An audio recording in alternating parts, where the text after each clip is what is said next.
자, 마켓나우 2부로 계속해서 이어가겠습니다. 오늘 우리 시장은 쉬어가는 양상 보여주고 있습니다. 코스피, 코스닥이 엇갈린 상황인데 코스피가 쉬어가고 있고 코스닥은 상승세에 나타내고 있습니다. 쉬어가는 게 어쩌면 좀 당연한 그런 타이밍인 것 같아요. 이번 주에 계속해서 지난주에 낙폭을 만회하기 위해서 지수가 많이 올라왔죠. 이렇게 계속 상승하는 것에 대한 피로감도 좀 누적하는 모습이고 간밤에 뉴욕 증시도 좀 쉬어가는 양상을 보였기 때문에 큰 영향을 주진 않고 있고요.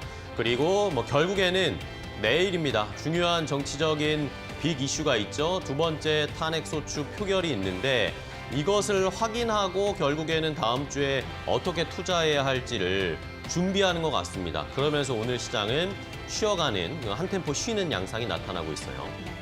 다만 상대적으로 중소형주는 상승이 나와주고 있거든요. 네. 특히 제약바이오가 시장을 이끌고 있습니다. 외부인과 기관의 쌍끌이 매수세가 나오니까요. 특히나 셀트리온이 4% 강한데 최대 규모의 배당 정책을 제시를 했습니다. 네. 이렇게 국장에 머물 수 있는 개인 투자자들에게 화끈한 그 밸류업 정책을 좀 해주는 게 이 현실에서 좀 중요하지 않나 이런 생각 좀 해보게 됩니다. 네. 예. 자, 그래도 개별 종목장으로는 그래도 이슈가 있는 것들은 좀 움직임이 나오고 있거든요. 오늘 시장이 어떻게 또 펼쳐지고 있는지 시장을 움직이고 있는 이슈나 종목, 업종들을 더 자세하게 확인해 보겠습니다. 자, 오늘 시장을 움직이는 이슈들은 뭘까요?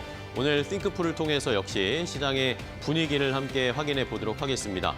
자, 일단은 보시는 것처럼 오랜만에 게임주들이 어제부터 상승세가 나타나기 시작하는데 주요 인물들 덕분에 지금 게임주가 부각을 받고 있습니다. 일단은 위메이드의 부회장, 정용 부회장이 새롭게 액션스퀘어 CEO의 공동대표에 오르겠다 이런 이야기가 나오면서 어제 액션스퀘어가 좋은 모습을 나타냈는데 오늘은 또 카카오 게임즈도 함께 올라가고 있습니다. 카카오 게임즈는 일론 머스크의 입김이 묻었습니다. 이러면서 일론 머스크가 카카오 게임즈와 관련된 이 게임에 극찬을 하면서 게임주들이 오늘 전반적으로 상승세가 많이 나타나고 있고 관심도도 집중이 되고 있습니다. 색깔도 진하고 원도 크게 나타나고 있죠. 자, 이외에도 메타버스나 XR 관련된 종목들도 오늘 흐름이 좋은데 삼성이 구글과 퀄컴과 협력을 해서 새로운 XR 기기를 선보이는 것 이런 것들이 이슈가 되면서 상승세가 나타나고 있고요. 제약바이오와 비만 치료제 관련된 종목들도 어제 비만 치료제 관련된 이슈가 있었죠. 비만 치료제도 역시 일론 머스크의 입김이 묻어있는 업종 섹터입니다. 일론 머스크가 이 비만 치료제 앞으로는 더 저렴하게 제공을 해야 한다라는 이야기가 나오면서 비만 치료제 관련된 앞으로의 대중화 기대감 이런 것들이 시장을 움직이고 있습니다. 제약바이오와 비만 치료제 관련해서 함께 움직이고 있고요.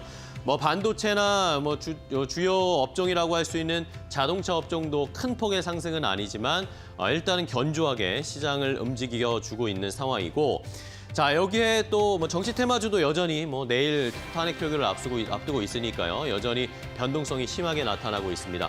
이외에도 남북 경협주와 우크라이나 재건주가 함께 상승세를 나타내고 있는 상황인데요. 자, 역시 트럼프 당선인의 입에 관심이 갈 수밖에 없죠. 트럼프 당선인이 우크라이나 전쟁을 어쨌든 끝낼 것이다 라는 그런 코멘트를 인터뷰를 통해서 밝혔고요. 그러면서 여기에서 북한이 우크라이나 전쟁에 개입되는 것 때문에 좀 복잡해졌는데 본인이 김정은을 잘 다룰 수 있다. 김정은을 만날 수 있고 내가 유일하게 아는 사람이다라고 이야기를 하면서 남북경협주도 함께 동반해서 상승세를 나타내고 있습니다. 어쨌든 내일 탄핵 표결을 앞두고 시장은 일단은 조금 관망세에 쉬어가면서 개별적인 이슈가 있는 종목이나 업종들로 움직임이 나타나고 있는 상황입니다. 자, 그럼 첫 번째 이슈부터 조금 더 자세하게 살펴보도록 하겠습니다. 앞서서 XR, 메타버스 관련된 종목들이 오늘 오랜만에 또 움직임이 나타나고 있다 말씀드렸는데요. 삼성과 구글과 퀄컴이 협력한 이 결정체, 결실이 이렇게 공개가 됐습니다. 자, 삼성은 이 기기를 만들고요. 하드웨어를 만들고 안드로이드는 운영체제를 만들고 그리고 퀄컴의 칩이 탑재된 이 새로운 XR 기기가 공개된 것입니다. 간밤에 미국 뉴욕의 구글 캠퍼스에서 이것이 공개가 됐는데 구글 퀄컴과 함께 XR 언락 행사를 삼성이 진행을 했습니다. 여기에서 안드로이드 XR 플랫폼과 여기에 탑 탑재될 이것을 탑재할 기기인 프로젝트 무한이라는 이름이 붙여진 이 기기가 공개가 됐는데요. 이것을 이제 내년에 출시하겠다라고 이야기를 했습니다. 내년에 XR 글래스를 내년에 출시하면서 애플이라든지 메타와 경쟁을 하겠다라고 이야기를 했는데 삼성, 구글, 퀄컴이 세 회사의 협력 앞으로 어떤 효과를 나타낼지 기대가 되고 있는 상황이고요. 자, 여기에 적용이 되는 안드로이드 XR 최초로 적용이 됐는데 이 안드로이드 XR 운영체제가 이제는 다른 기기, 이렇게 이 XR 기기뿐만 아니라 헤드셋이라든지 안경, 글래스에도 앞으로 적용되면서 추가적으로 계속 이런 XR, 메타버스 관련된 기기들이 출시될 것이라고 예고를 하는 상황이었습니다. 자, 이러면서 앞으로 어떤 모습을 보여줄지, 그런데 일단은 메타버스 XR 이쪽에 이렇게 기기들이 출시는 되고는 있는데 사실 이게 우리의 체감상으로는 이걸 사용하는 일이 많지도 않고 주변에 사용하는 사람들도 많이 보시지 못했죠. 이런 것들이 좀 한계가 되지 않을까. 이런 시장 전반적으로 좀 붐이 일어나야 이런 기기들이 출시될 때 시장에서 좋은 반응을 얻고 앞으로의 기대감 때문에 주가도 올라가고 할 텐데 아직까지는 이게 대중화되는 것에는 조금 더 시간이 걸린다. 그리고 이런 기기들을 우리가 직접 써야 되는 것에 대한 이런 진입 장벽도 역시 있는 상황이어서 앞으로 이런 것들을 어떻게 극복해 나갈 수 있을지도 시장에서는 한쪽에서는 의견들이 나오고 있다는 것은 체크를 해보셔야 되겠습니다. 자, 그럼 XR 메타버스 관련된 종목들의 주가 흐름 좀 체크를 해보겠습니다.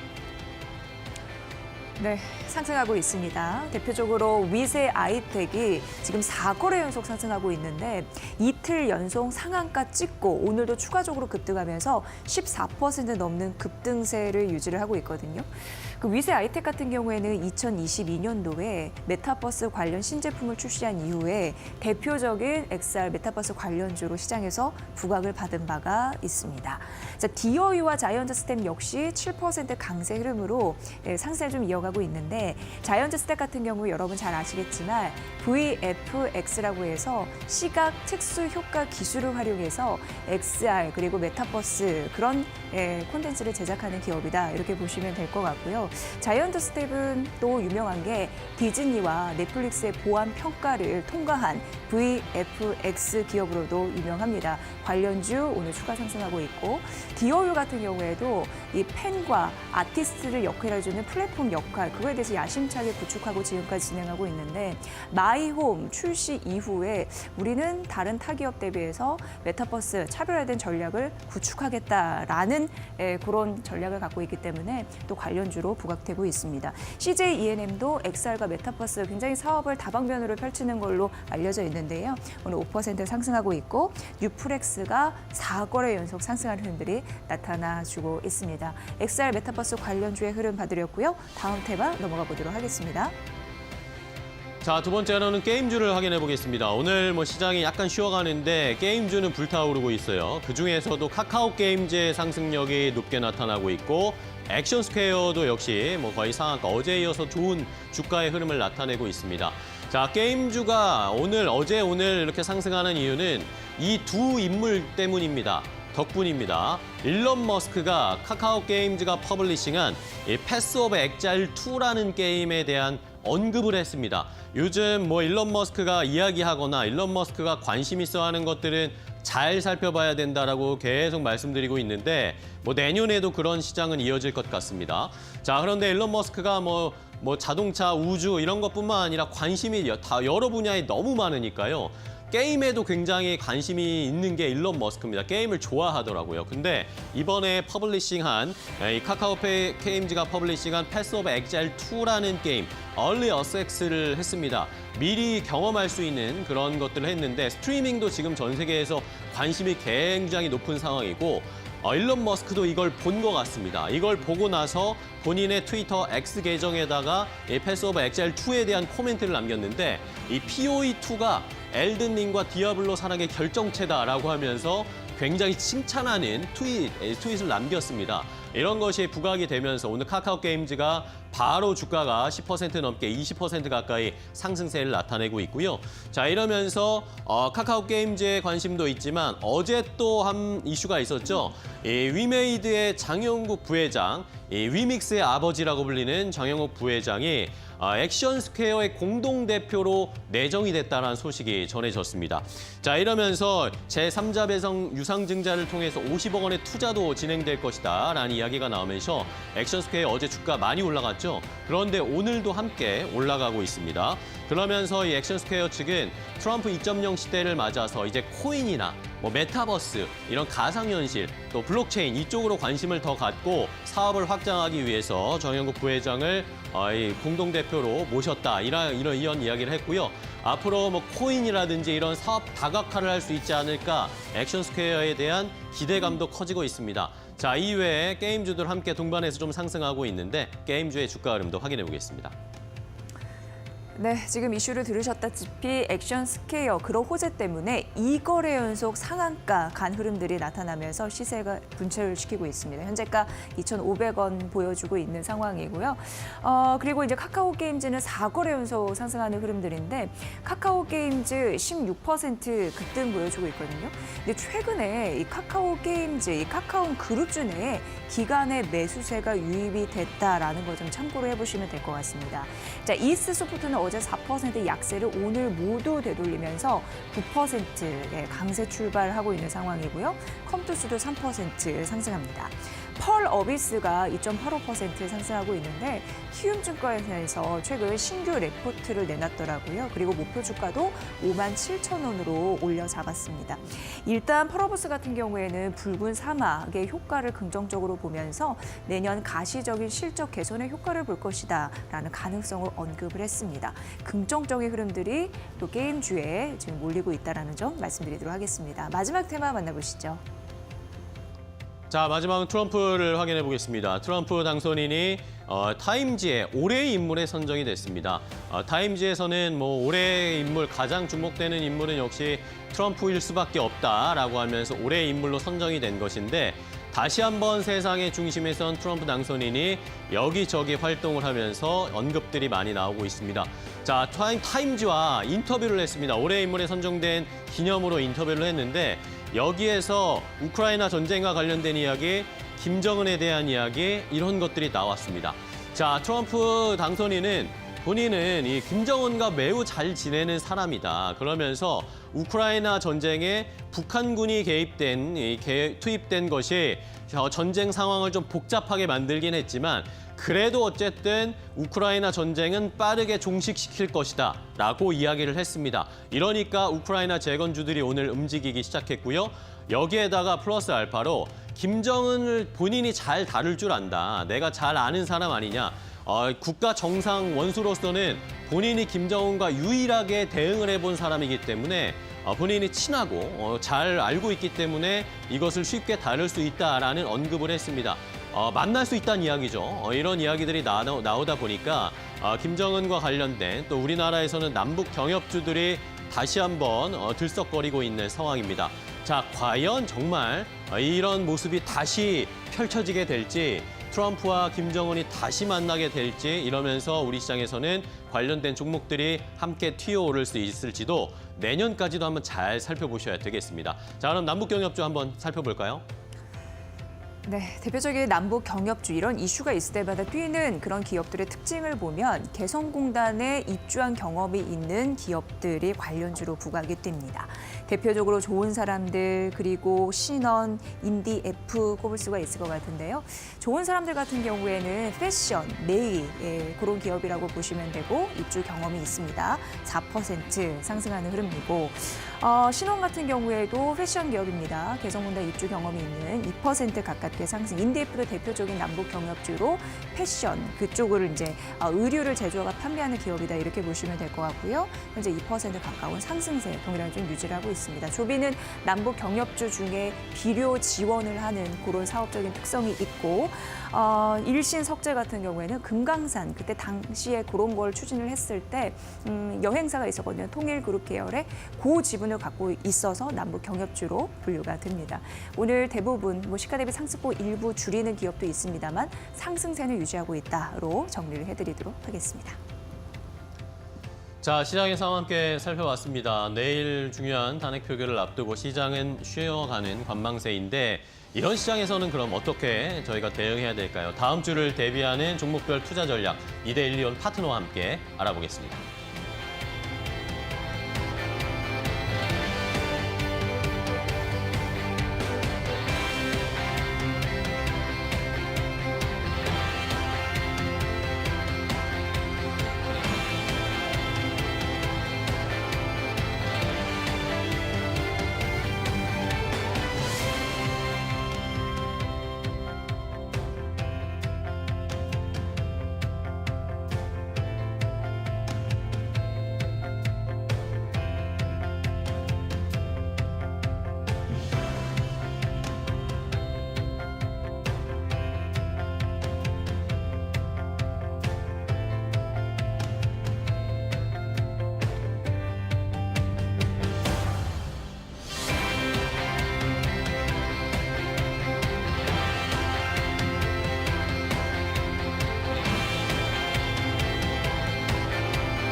네, 시청자들과 실시간으로 소통하는 이데일리온 라이브 시간으로 이어가 보겠습니다. 오늘도 이데일리온 라이브가 진행되는 동안 궁금하신 점 채팅창에 댓글 남겨주시면요. 파트너님과 함께 해답을 좀 모색하는 시간으로 꾸려가 보겠습니다.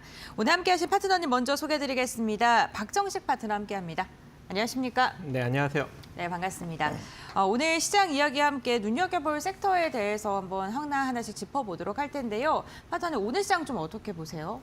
오늘 시장은 좀 탄핵 정국, 즉 정치적 불확실성이 나오기 이전 수준까지 좀 거의 다 회복이 나오지 맞습니다. 않았습니까? 네. 그래서 다소 좀 주춤할 것이다라고 이제 예측을 했었는데 지금 그런 흐름이 현재 나오고 있는 것 같아요. 그래서 코스피는 살짝 좀 눌리고 있고 코스닥은 좀 살짝 올라가고 있는 약간 좀 혼조세를 보이고 있는 그런 측면이 있는데 일단 우리 코스닥 같은 경우에는 이 저항 라인인 686선을 지금 돌파를 시도하려는 그런 흐름을 보이고 있습니다. 만약에 오늘 잘 돌파를 시도하고 월요일도 지속적으로 좀 상승력이 잘 나오게 된다면 705선 정도까지 추가적인 상승력이 나타날 수 있는 여력이 존재하는데 우리 코스피 같은 경우에는 지금 거의 저항 라인까지 도달을 해서 다소 조금 이제 20선 부분까지 좀 눌리고 있는 그런 흐름이 보이고 있습니다. 하지만 뭐 눌린다 하더라도 기술적으로 2,444선만 이탈되지 않는다면 재차 상승 흐름을 유지해갈 수 있는 여력이 존재하기 때문에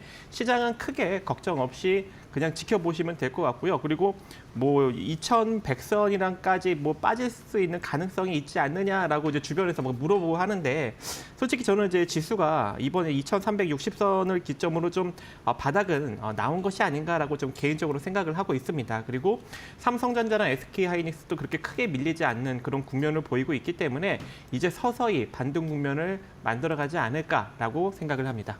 네, 알겠습니다. 시장이 이제는 반등을 할 것이다. 불확실성이 해소되게 된다면 시장의 반등은 점점 다가올 것이다라고 이야기해 주셨습니다. 그렇다면 그 반등장을 앞두고 있는 지금 현 시점에서 우리가 눈여겨볼 만한 섹터는 어떤 게 있는지 알아보도록 할 텐데요.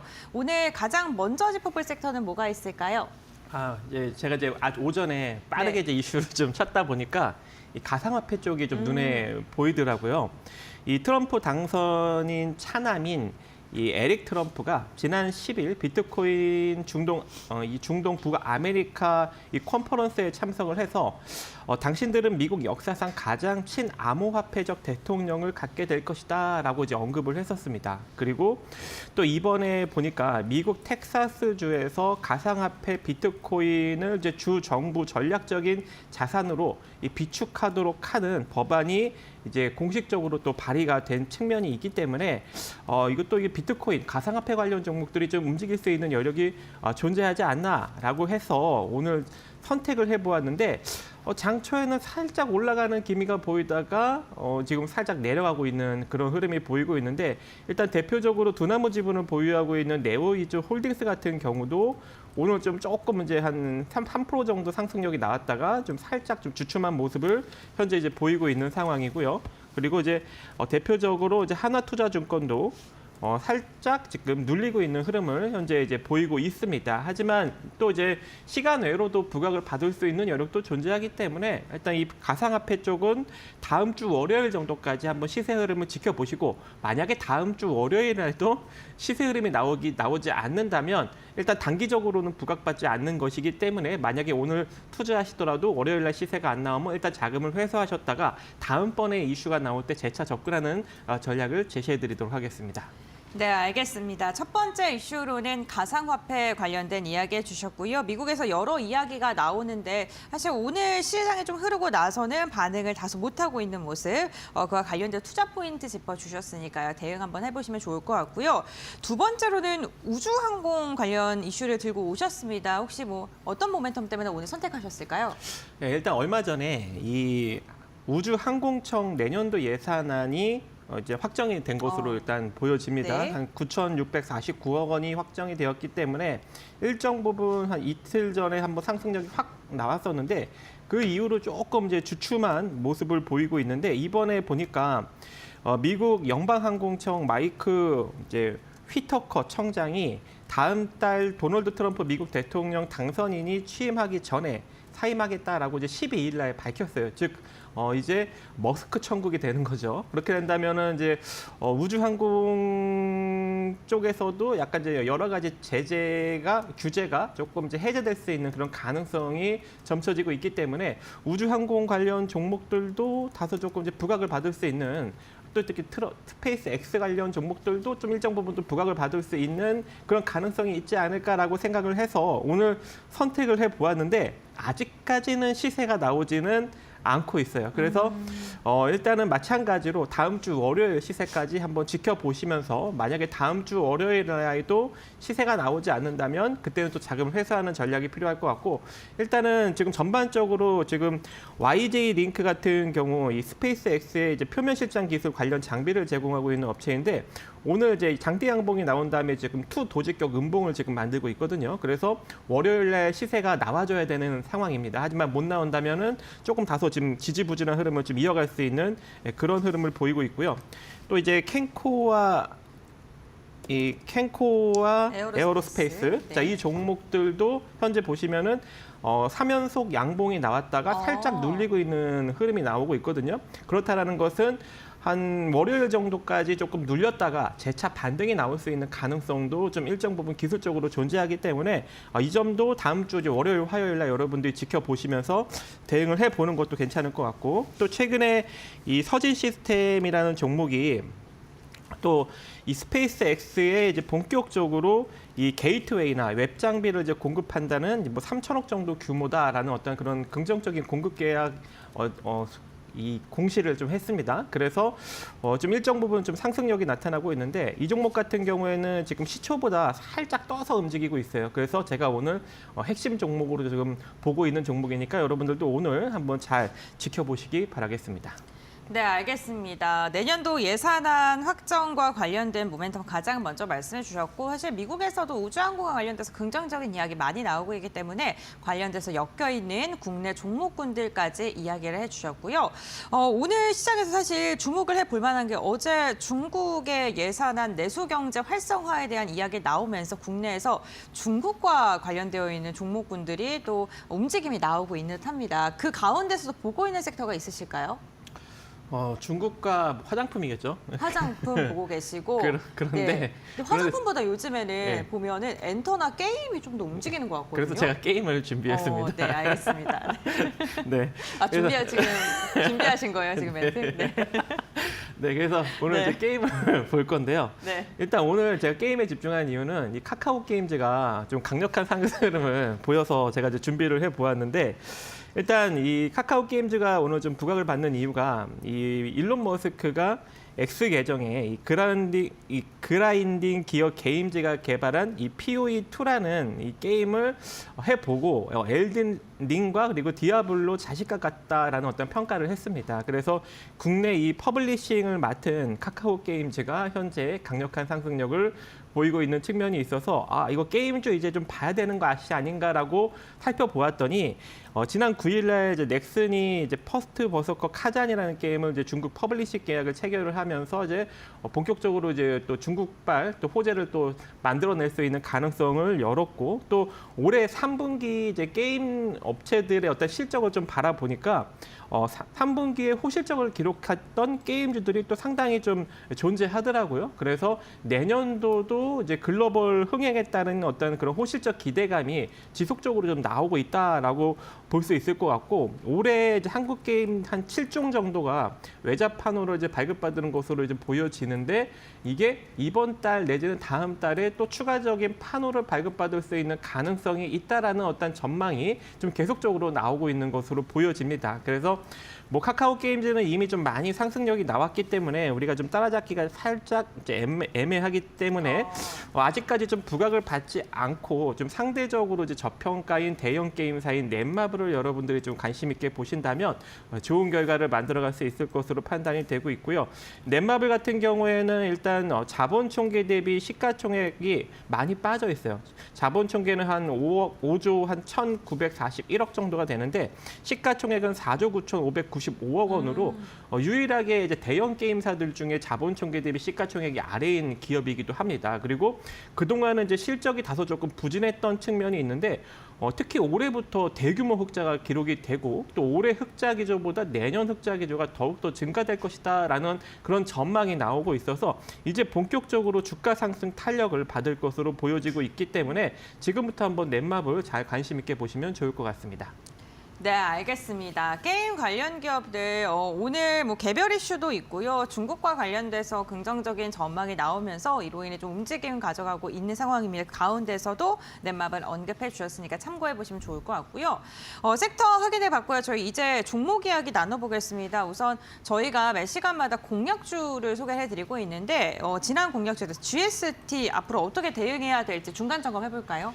이제 GST 같은 경우에는 이제 스크러버나 이제 칠러 장비를 만들고 있는 회사이기 때문에 네. 특히 이제 데이터 센터, AI 데이터 센터에 상당히 좀 민감하게 이제 반응을 할 것 같아요. 그 네. 이슈에. 그리고 이제 최근 이제 국가에서 이제 칠러 장비를 이제 해외로 수출하는 것을 이제 도움을 주려고 각종 여러 가지 조금 지원책들을 이제 발표한 측면도 있기 때문에 아무래도 이 이제 데이터 센터의 이 액침 냉각 관련 종목으로 상당히 좀 부각을 받을 수 있는 여력이 존재할 것 같고, 특히 이제 뭐 전방 산업은 다소 조금 부진하다라고 생각을 할 수 있겠지만 이 장비 쪽은 지속적인 투자가 이루어지면서 주가는 많이 밀렸지만 굉장히 호실적을 기록하는 장비 회사들이 상당히 많이 존재합니다. 반도체 쪽에. 근데 이제 그 중에 하나가 이제 GST고, 이 GST도 이제 올해 역대 최고 실적을 지속적으로 지금 갱신하고 있는 그런 이제 매출과 영업이익을 계속 기록을 하고 있기 때문에 지금과 같이 자본 총계 정도 수준으로 시가총액이 좀 많이 눌렸을 때 여러분들이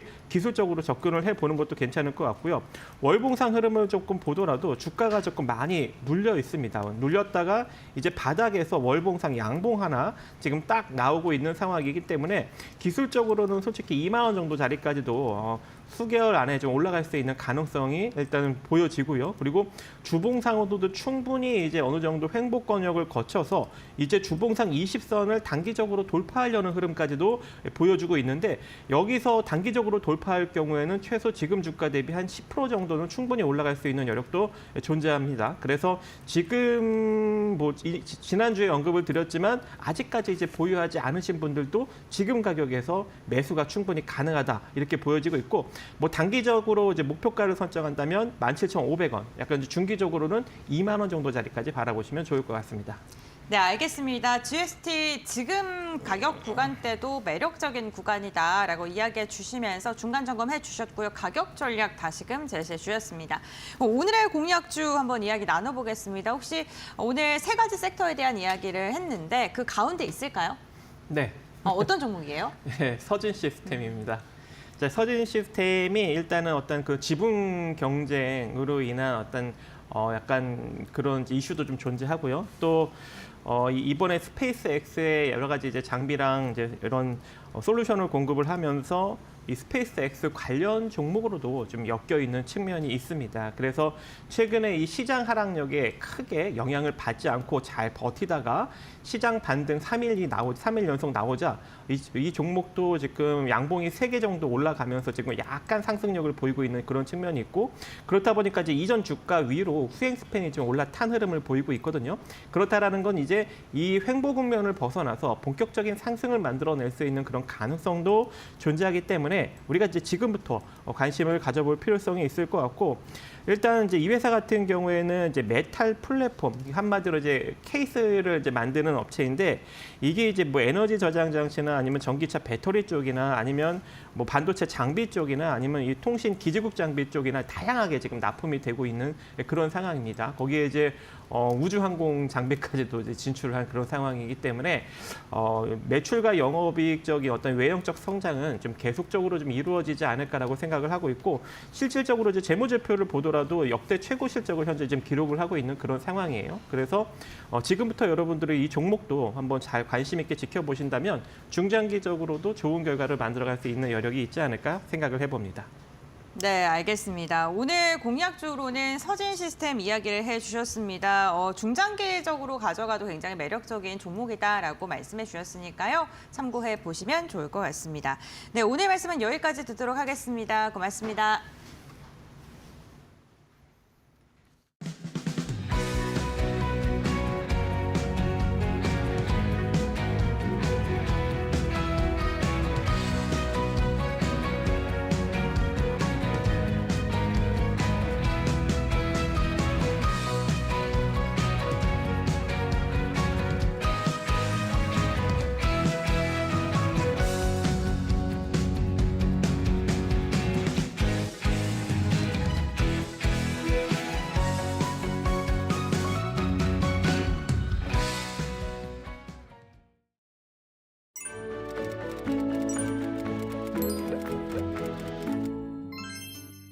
안녕하세요. 오늘은 경제뉴스에서 자주 등장하는 국채와 국채금리에 대해 알려드릴게요. 그리고 그 중에서도 특히 중요한 미국 국채금리에 대해 알아보겠습니다. 복잡해 보이지만 쉽게 이해할 수 있도록 설명드릴게요. 먼저 국채란 무엇일까요? 국채는 국가가 돈이 필요할 때 발행하는 채권입니다. 쉽게 말해 정부가 국민이나 투자자들로부터 돈을 빌리고 나중에 이자를 붙여 돌려주는 방식이죠. 이때 이자가 바로 국채 금리입니다. 국가는 기업이나 지방정부에 비해 부도나 파산의 위험이 적겠죠? 때문에 안정적인 투자처로 인식되고 상대적으로 이자율도 낮습니다. 그럼 국채금리가 왜 중요할까요? 국채금리는 단순히 투자자들에게 주는 이자율일 뿐만 아니라 경제 전체의 기준금리처럼 작용합니다. 국채금리가 높아지면 은행 대출 이자도 오르고 기업이 돈을 빌리는 비용도 증가합니다. 반대로 국채금리가 낮아지면 대출이나 투자가 더 활발해질 수 있죠. 그 중에서도 미국 국채금리는 세계 경제의 건전성 지표로 이용될 만큼 매우 중요합니다. 미국 달러는 세계에서 가장 많이 쓰이는 화폐이고 미국 국채는 글로벌 투자자들이 가장 신뢰하는 자산 중 하나이기 때문입니다. 미국 10년물 국채 금리가 상승하면 시중의 대출 금리도 상승하는 등 우리의 삶과 밀접한 연관이 있습니다. 추가로 미국 10년물 국채 금리에서 미국 2년물 국채 금리를 뺀 값을 장단기 금리차라고 하는데요. 일반적으로 장기채의 국채 금리는 단기채 국채 금리에 비해서 높아야 해요. 일반적으로 시간이 흐를수록 경제 규모가 커지기 때문이죠. 하지만 경기가 불안정해서 미래가 불확실하다면 장기채 금리는 하락하고 단기채 금리가 높아지는 현상이 발생합니다. 이것을 장단기 금리 역전이라고 말하는데요. 역사적으로 단기채의 금리가 장기채보다 높아지는 현상이 발생하면 대부분이 경기 침체로 이어졌습니다. 때문에 이것을 통해 경기 침체를 예측하기도 합니다. 세계 경제의 방향을 알려주는 나침반 역할을 하는 거죠. 오늘 내용이 국제금리를 이해하는 데 도움이 되었길 바랍니다. 앞으로도 경제에 관한 더 유익한 정보를 전해드릴게요. 감사합니다.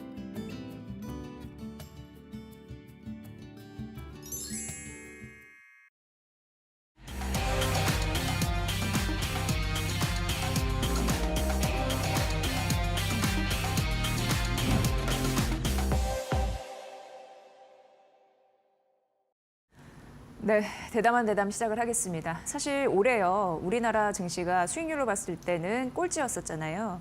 뭐 전반적으로 봤을 때 국내 증시가 수출과 내수가 동반으로 부진한 상황에서 실적 추정치는 떨어졌고, 게다가 트럼프 관세 리스크에 고공행진하는 달러원 환율, 그리고 정치적인 불확실성, 탄핵 정국까지 다 지금 휩싸여 있는 상황입니다. 그래서 오늘 증시 전략 무엇보다도 발빠르게 세워드려야 되는데 또 한 주의 끝자락이기도 하고, 그래서 이분을 좀 모셔봤습니다. 김장렬 유니스토리 자산운용 투자전략본부장과 함께 말씀 나눠보도록 하겠습니다. 본부장님 어서 오십시오. 네, 안녕하십니까? 네, 오늘 대담한 대담에서 좀 시원하게 설명을 좀 부탁드리도록 하겠습니다. 사실 이제 미국 금리 인하 전망으로 떨어졌던 환율이 이 윤석열 대통령이요, 대국민 담화 이후 그걸 딱 끝내니까 다시금 반등하는 흐름들이 나타났습니다. 그렇죠. 네. 그리고 지금 적색 신호가 지속적으로 나타나는 게 OECD에서도 한국 이 계엄 사태가 만약 장기화되면 너네 국가 성장률 하향할 걸, 네네. 이런 경고성 메시지를 지속적으로 내고 있습니다. 그렇죠. 어떻게 보십니까? 그거는 뭐 명약관화한 거죠. 이것이 수습이 빨리 안 되면은 사실은 그 OECD 경제 전망 이전에 우리 탄핵이 12월 3일 날 아니 계엄이 12월 3일 날 발효가 되고 금방 끝났는데요. 그 전에 우리가 스스로 우리 KDI인가 한 것이 이미 1.9%대로 내려왔어요. 근데 그 당시만 해도 1.9%도 하방 리스크가 있다고 얘기했거든요. 네, 왜냐하면 성장률이, 예. 그 계엄 아닌 상태에서도 뭐 때문이냐면은 미국이 중국을 관세 있고 보편 관세 얘기하고 대한민국도 거기에 자유로울 수 없다 해서 관세가 이슈가 제대로 되면은 이게 25년이 아닐지언정 26년에 어딘가에 경제 성장률을 내려가는 효과가 있다는 거거든요. 중국 같은 경우도 한 0.5%, 0.7%, 한 20% 관세 받으면 한국도 10% 받으면요. 0.3, 4포인트가 내려갈 소지가 있어요. 그러니까 1.9%라고 계엄 있기 전에도 얘기했기 때문에 이미 1.67% 정도까지 하방에 있었던 거예요. 네. 그런데 이제 계엄이 일어나고 지금 2주 되고 있잖아요. 이것이 빨리 원상 복귀가 안 되면은 1.67%가 목표다. 이렇게 보시는 것 같습니다. 왜냐하면 1.67%는 내수의 추가적인 하향 압력이 어떻게 계산이 안 된 거잖아요. 그러니까 수출은 그대로 치더라도 그건 관세 때문에 1.7%. 근데 내수가 어느 정도 있는데 내수가 무너지거나 그래서 그러면은 만약에 혹시라도 이게 탄핵 정국이 길어져서 만약에 그 극단적인 그쪽하고 이쪽하고 막 어떤 무력 충돌이 난다든지 이런 식으로까지 가면은 대책 없는 거거든요. 제가 봤을 때는 다음 정권이 됐던 차기 그 대선 구도가 일찍 갖다 잡히면 아마 유동성 긴급 지원 이런 게 나올 수 있기 때문에 실제는 내년 전체적으로는 그 경기 침체가 우리나라의 그 내수가 무너지지는 않을 것 같은데 상저하고는 분명하고 그러면은 실질적으로 1.7% 성장률이 더 하락 압력이라는 걸 느끼면서 내년 초를 맞게 되는 거예요. 그래서 그런 곳이 주가에 녹아 들어갔다 봐서 1.7%면 현재로서는 괜찮은 거다. 이렇게 말씀드릴 수 있겠습니다. 또 이제 경제 성장률 둔화에 대해서 굉장히 촉각을 곤두세우면서 어디서든 이게 나오는 분석 결과를 이렇게 주목하게 되는데 좀 말씀해 주셨고, 대부분 이제 부정적인 전망들이 많아서 혹시 이제 긍정적인 변수들도 있을지 이렇게 좀 나눠서 설명을 좀 들어봤으면 긍정적인 좋겠습니다. 변수는 오늘 어제 나왔죠. 네. 중국의 부양책. 중국 쪽. 중국이 부양책을 과거를 할 때는 말이죠. 또는 그 경제 공작회 할 때는 첫 번째 프라이어티 넘버 원이 뭐냐면 기술 혁신이었어요. 근데 이번에 나온 건 기술 혁신이라는 단어가 두 번째로 바뀌었어요. 뭐가 아팠을까요? 내수 진작 그것이 프라이어티 넘버 원이에요. 내수를 진작하면 거기에 우리가 익스포저 돼 있는 이제 그 어떤 산업들이 좋겠죠. 근데 유감스럽게도 내수 중국인데 거기에 뭐 철강이나 자동차나 화학은 예전 같지 않을 겁니다. 우리의 이미 그 익스포저 어떤 지위가 중국에서 내려갔기 때문에 유일하게 그 만약에 중국이 진짜 내수가 진작이 되면 크게 보면은 반도체의 레거시, PC나 휴대폰이나 뭐 이런 쪽의 수요가 좋으면은 우리가 조금 낫지 않을까라는 생각할 수 있고요. 그다음에 일반적으로는 화장품 아니면 의류, 뭐 기타 등등 그런 정도에는 분명히 중국발 내수 부양 정책이 가시화가 되면은 그건 플러스 요인이 될 수 있습니다. 중국에서 엄청난 이제 돈을 풀 텐데 그걸 이제 먹을 수 있느냐 그렇죠. 우리나라에서 그런 섹터 잠시 언급을 해주셨습니다. 지금 12.3 이제 이름 붙었잖아요. 계엄 그렇죠. 사태. 네. 그 이후에 탄핵 정국이 이제 본격화되면서 흐름을 보면은 어떻게 보면은 지금 이제 현 정부에서 이제까지 좀 해놨던 그런 정책들이 이제 올스톱되는 느낌들이 있었습니다. 맞습니다. 대표적으로 원전이 그랬고 대왕고래 테마주가 그랬고 그리고 이제 밸류업 관련주 뭐 이 부분에 대해서는 좀 의견이 엇갈리긴 합니다만 일단 떨어졌고 그리고 이제 정치 테마주가 아주 난립을 하는 네. 극성을 부리는 그런 템이 나왔거든요.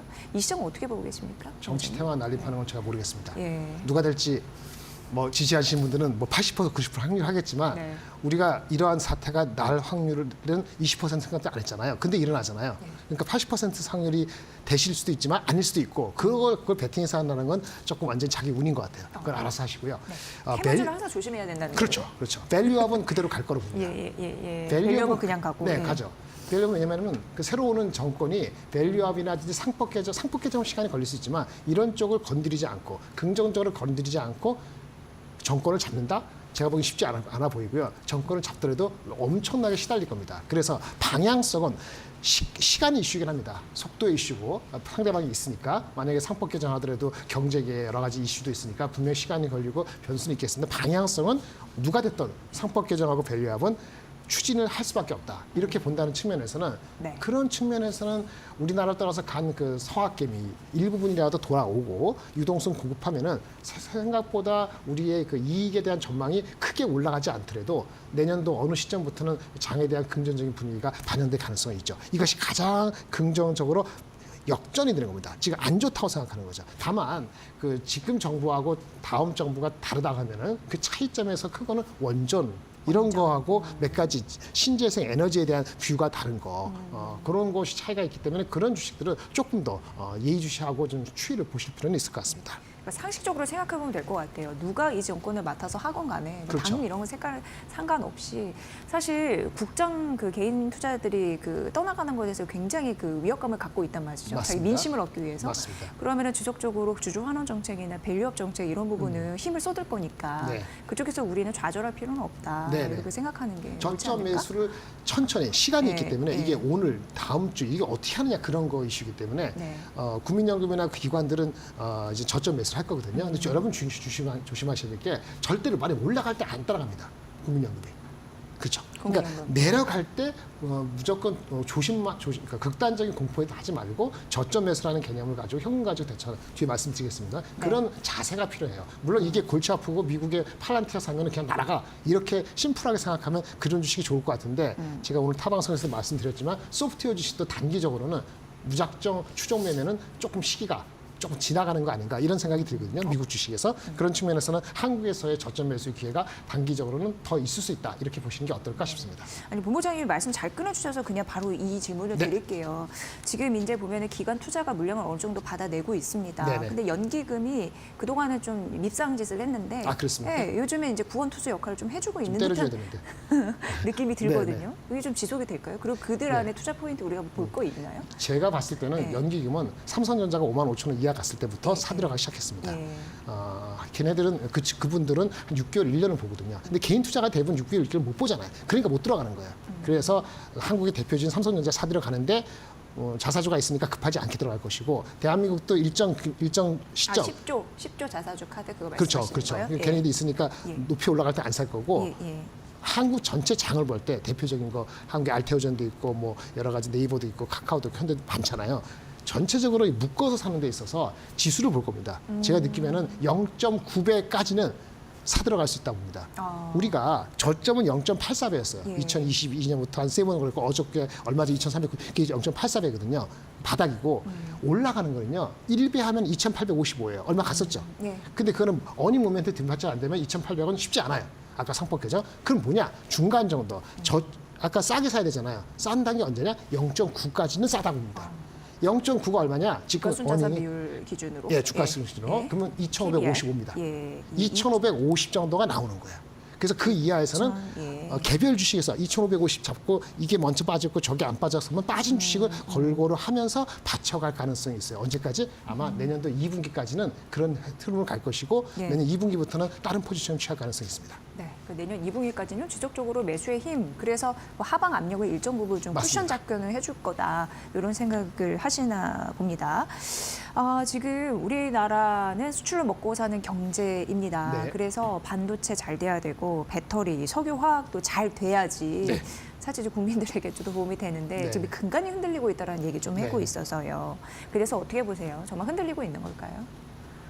일단 믿음이 있거나 아니면 장기적으로 봤을 때 반도체만 믿음이 있습니다. 반도체만. 그러니까 석유화학은 아까 잠깐 말씀드렸는데 중국이 부양책이 있더라도 과거같이 우리가 그걸 먹기가 쉽지 않고요. 중국에 너무 보면 저가 매수, 네. 아니 저가 공략하니까 중국 쪽에서도. 그렇죠. 그리고 네. 석유화학은 이런 게 있어요. 왜냐하면 거기에 컨스트럭션, 건설하고 하는데 이번에도 내수를 위한다고 했지만은 그 어떤 그 부동산을 엄청 끌어올리는 개념이 아니고 네. 하방을 막아주는 역할에 중점을 주고 있기 때문에 네. 그게 석유화학이 전반적으로 철강이나 이런 다 좋아진다고 네. 시기적으로 보기는 어려워요. 약간 어렵다는 거고.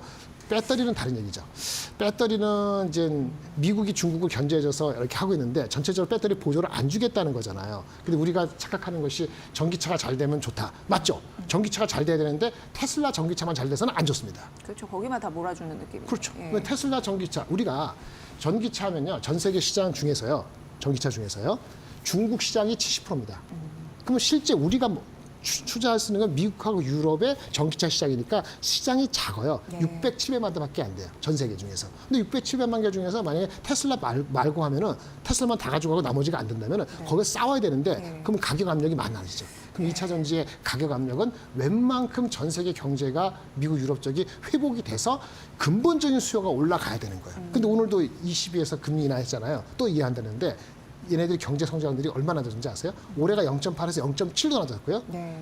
우리가 내년에 1.5도 죽겠다 그러는데 1.3%가 내년이 1.1% 낮았어요. 네. 그럼 뭐 소비나 이런 것이 만만치 않다는 거고 그럼 거기는 중국하고 우리가 또 경쟁해야 되는 거니까 2차 전지가 중국에서 경쟁해야 되고 미국에서는 테슬라만 다미넌트하면은 우리가 하고 있는 GM이나 다른 쪽에서는 전기차가 만만치 않게 되면은 전체 토탈 어베이러블 마켓 템 자체가 생각보다 빨리 안 클 수 있어요. 워낙 올해가 나쁘기 때문에 올라갈 수 있지만 그 정도 가지고는 밸류에이션이 정당화가 안 될 소지가 있기 때문에 좀 길게 얘기했는데 석유화학보다는 가능성이 있어 보이지만 여전히 허들이 있다라고 말씀을 드릴 수 있겠고 마지막으로 반도체는 워낙 안 좋은 게 8월부터 됐잖아요. 네. 그러니까 내년 1, 2분기에는 뭔가 좋아질 소지가 있죠.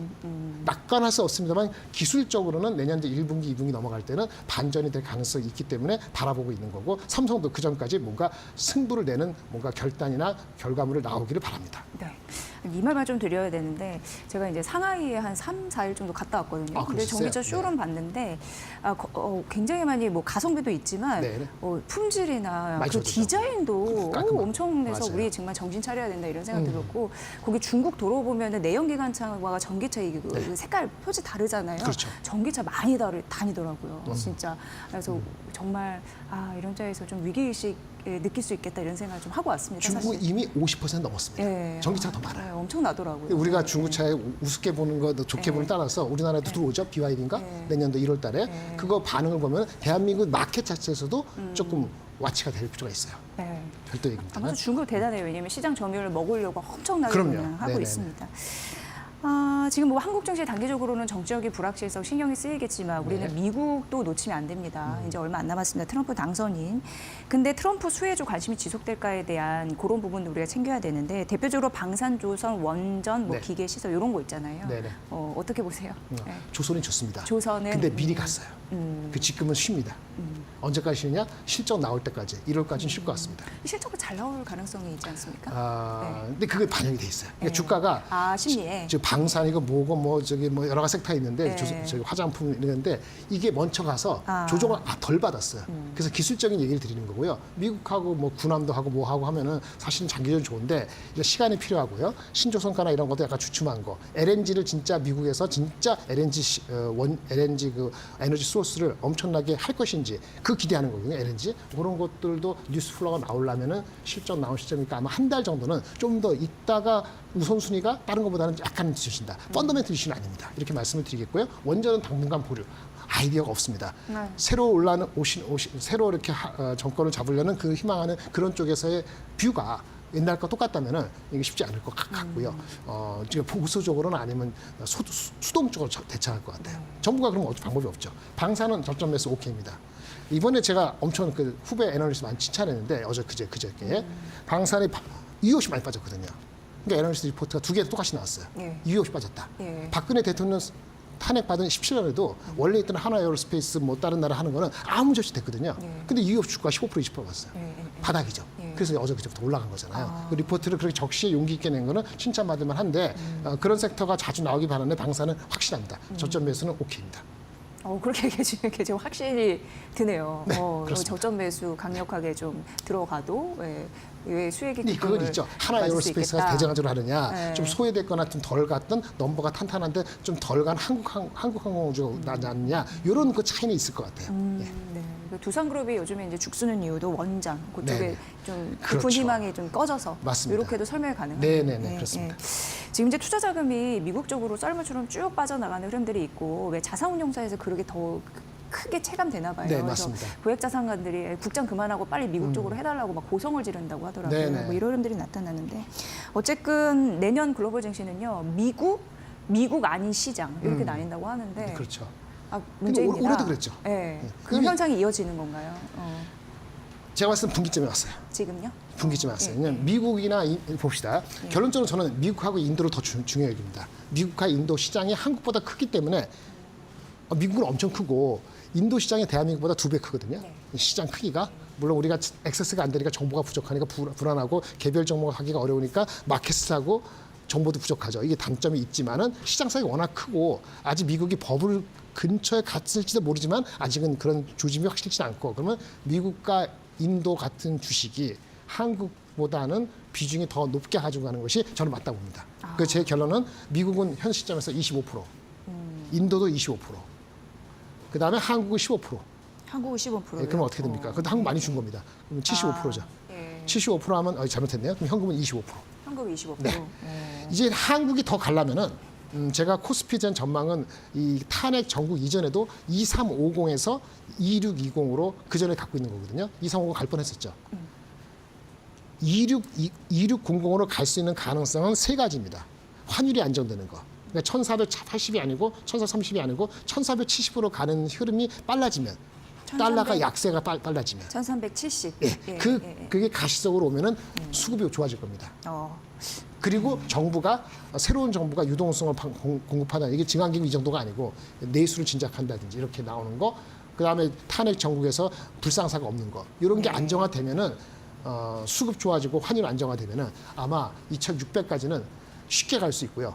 마지막으로 플러스 알파 이건 제가 모르겠습니다. 상법 개정을 얼마나 빨리 하냐에 따라서 플러스 100에서 150포인트가 얹어질 수 있습니다. 그 제가 마음속에 대한 이게 잘 되면은 지금의 이익에 대한 전망이 크게 좋아지지 않더라도 악화되지 않으면은 27에서 2800 사이는 타겟업을 할 수 있다고 보는데 현실적으로는 현재는 그 모르는 거니까 2600까지가 이슈고요.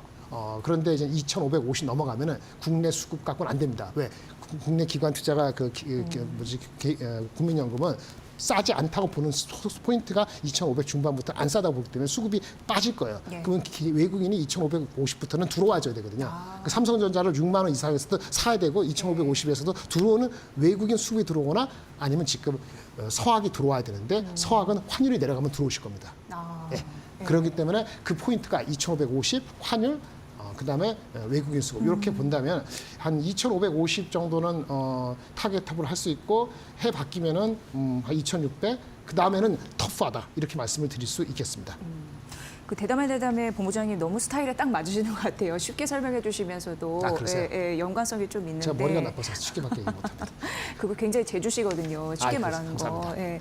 근데 아무래도 이게 개인 투자분들이 굉장히 스마트해지셔가지고 네네. 이제 정책이 잘 돼야지 경제가 따라오는 걸 알기 때문에 그렇죠. 주목을 하고 있단 말이죠. 네네. 이 민심 이런 부분에서 상법 개정 아무튼 말씀해 주셨는데 그거 좀 추이를 봐야 될 것 같고 지금 환율 상단 밴드 뭐 1,500원 선 올려놓은 증권사도 있지만 어쨌든 환율 환율이 안정이 돼야지, 떨어져야지. 예, 그러니까 워낙 강세죠.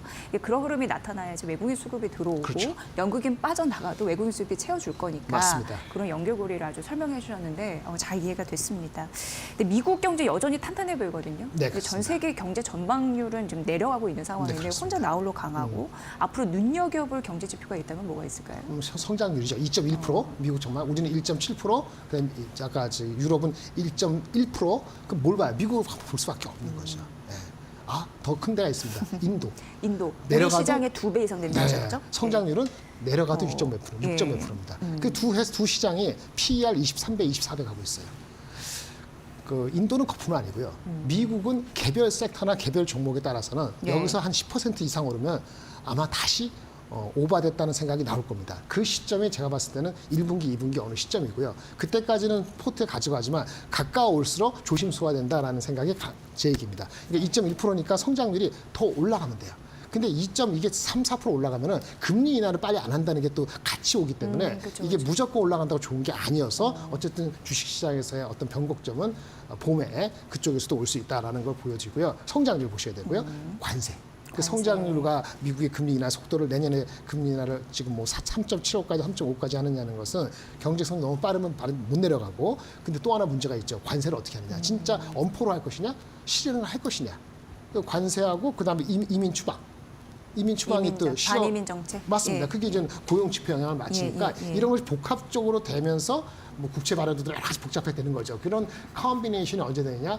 1월 말부터 실제 법 개정하고 뭐 하려면 한 2, 3일 걸리니까 1분기 말에서 2분기까지, 봄까지는 이런 게 굉장히 왔다 갔다 할 거예요. 네. 아마 금전적인 톤이 많다 그러면 아마 취임식하기 전까지 상당히 많이 올려놓고 그다음부터는 좀 그 눈치 작전을 갈 거는 있기 때문에 아주 단기로 본다면 1월 말까지 오케이다 싶어서 하실 수 있지만 환율이 계속 올라가면은 안 좋은 거니까 적절하게 해야 된다. 이런 어려운 말씀을 드리는 거죠. 예. GDP, 그다음에 관세 정책, 이민 추방 세 가지 말씀드렸습니다. 네. 참 트럼프 대통령이 또 신경 쓰는 그 예, 다 여기에다 맞습니다. 마무리했습니다. 지금 미국 뉴욕 증시사에 참 배 아픈 게요. 기술주 중심의 나스닥 지수가 그 2만 선을 돌파하면서 네. 1971년 출범 이후 처음이라고 하니까 정말 잘 가고 있는 거거든요. 트럼프 뜻대로. 결국 트럼프 2.0 시대에도 AI 빅테크는 주도주가 되겠죠. 네, 그렇죠. 네. 대세가 금방 꺾이거나 아니면 큰 문제가 생길 것 같지는 않습니다. 뭐 모르겠습니다. 그 트럼프하고 저기 앨런 머스크하고 관계가 뭐 처음에는 뭐 시기하듯이 안 좋아질 수도 있다 뭐 이런 얘기 나오는데 그건 약간 음모론적인 거고 뭐 그렇다 하더라도 방향성은 AI나 이런 빅테크에 대한 거는 민주당보다는 그 공화당이 좀 더 조금 더는 여유 있게 주는 그런 가능성이 있기 때문에 M&A도 그렇고 좀 여유가 생길 것 같아서 투자는 계속 할 것 같습니다. 그쪽이 이슈가 아니고 우리 소비자들이 과연 AI를 실질적으로 우리 서비스 내 그 친구처럼 쓸 것이냐 말 것이냐 그 분기점이 아마 내년도 여름 되기 전에 한 6월을 기점으로 보고 있습니다. 6월을 기점으로 보는 거는 애플이 나오는 신제품 또는 그런 걸 보여주는 게 월드와이드 디벨로퍼 컨퍼런스가 6월에 있거든요. 네, 지금 뭐 애플의 아이폰, 그 iOS 나오는 게 좀 실망스럽다 그러는데 업그레이드가 계속되면서 나오는 실제 시리가 실제 자기 나름대로의 라지 랭귀지 모델이 들어가고 이런 것들이 완벽해진다고 보는 것이 보통 6월 달에 디벨로퍼 컨퍼런스예요. 예. 그래서 그때 나왔는데도 별거 없다 그러면은 그 미국도 조금 주춤하고 그러면 투자가들도 캐펙스 투자, AI 투자를 계속 이렇게 투자해야 돼라는 생각들을 아마도 내년도 중반쯤에 가질 수 있고 그 시점에서 올해보다는 투자의 성장률이 낮다는 지표가 나올 거기 때문에 그래서 2분기는 매우 중요하고 그게 애플이 키를 갖고 있다고 말씀드릴 수 있는데 그게 잘 된다고 보고 예. 지금은 소프트웨어 주식이 지난 11월부터 한 달 사이에 엄청나게 AI 소프트웨어. 맞아요. 하드웨어가 아니고 예, 소프트웨어가 예, 날아갔죠. 소프트웨어. 팔란티아 예, 포함해서. 예. 그래서 무려 뭐 한 70%까지 팔란티아가 한 달 사이에 75% 올랐거든요. 그게 아니더라도 오라클이라든지 세일스포스도 많이 올랐고 이런 거 봤을 때는 탄력이 좀 더 가는데 그 시점에 다가올수록 그런 게 걱정을 할 수 있다라고 말씀을 드릴 수 있어서 AI 투자 성장률이 둔화되는 건 아직은 아닌데 내년도 2분기 들어갈 때는 그거 신경을 써야 된다는 말씀을 드리겠습니다. 네, 내년 2분기 정말 다시 한번 AI 고점론 나올지 아니면 역시 AI는 대세였어 그러면서 괄목할 만한 데이터를 우리가 볼 수 있을지 또 애플 관련해서도 그렇습니다. 굉장히 중요한 그 이슈가 있네요. 여러분들 잘 참고를 해보시면 될 것 같습니다. 많이들 좀 어려우실 것 같은데 그래도 오늘 대담해서 김장렬 본부장님 모셔서 이런저런 얘기 들으니까 좀 속이 시원해집니다. 아무튼 주요 포인트 전략들 제시드렸으니까 꼭 잊지 말고 기억해 주시길 바라겠습니다. 틈틈이 좀 나와주셔서요. 네. 저희 좀 응원해 주십시오. 네, 그렇습니다. 감사합니다. 자, 오늘 이 김장렬 유니스토리 자사운용 투자 전략 본부장의 분석으로 여러분 들으셨습니다. 고생 많으셨습니다. 네, 감사합니다.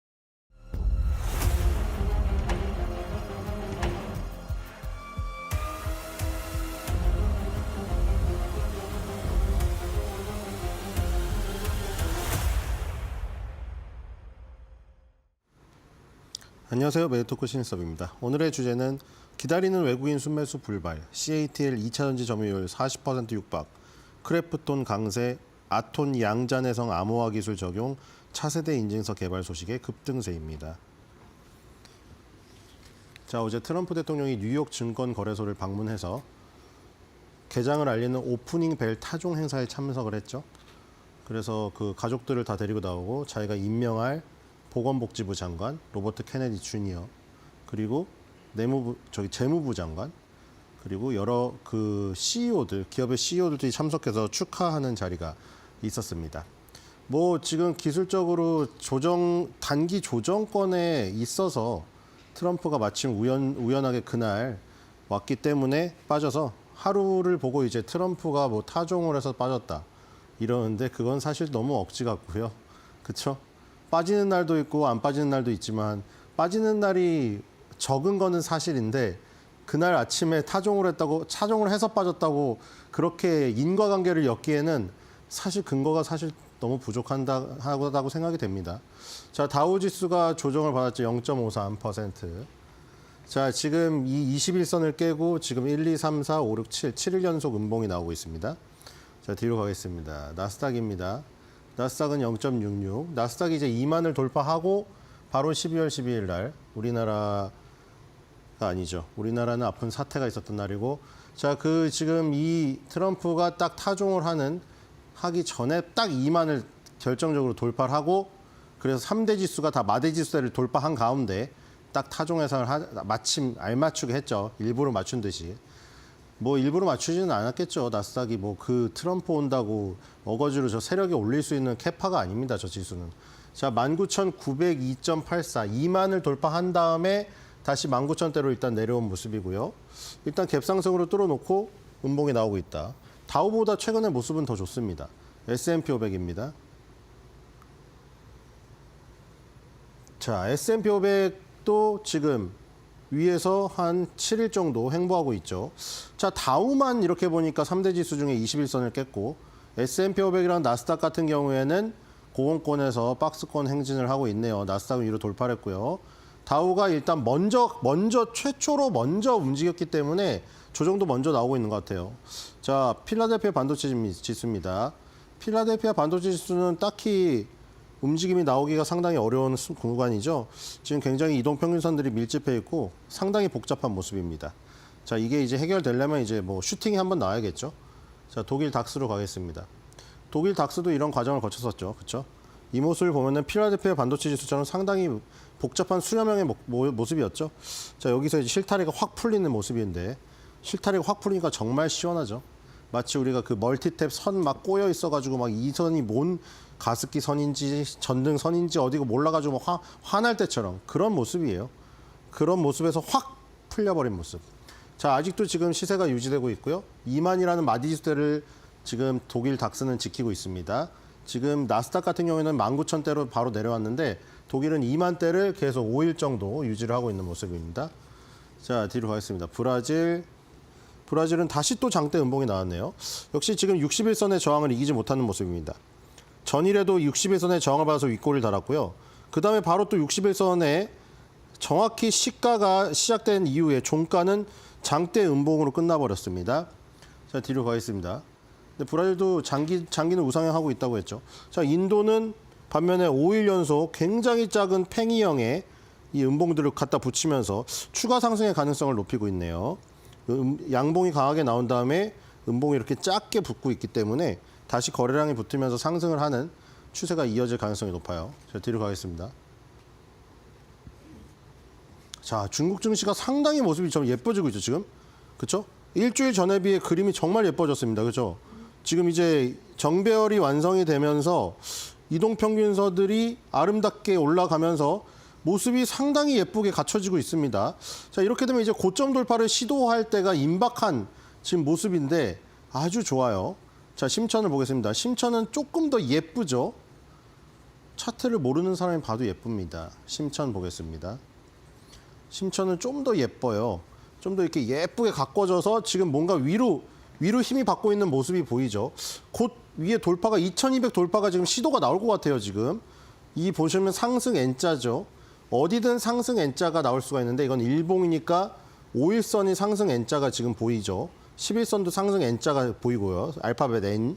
그리고 이렇게 크게 봐도 21선도 상승 N자죠. N자의 여기 징검다리 부분이죠. 21선 늦게 움직이니까 이제 봉이 움직이면은 21선 이렇게 턴어라운드 하면서 N자가 완성되겠죠. 근데 21선 정도의 N자가 완성될 정도면은 주가가 상당히 많이 올라와 있으니까요. 이미 5일 11선에서 그 N자가 보일 때 우리는 매매를 해야겠죠. 자, 상당히 이쁩니다. 자, 뒤로 가겠습니다. 자, 일본 니케이. 이 니케이가 횡보 구간이 굉장히 길고 있는데 자, 갭상승 그리고 갭하락 또 두 개 나왔습니다. 역시 지금 4만이라는 마디지수대가 쉽지 않은 것을 보여주고 있죠. 4만이라는 마디지수대에서 어저께 종가로 밀렸고요.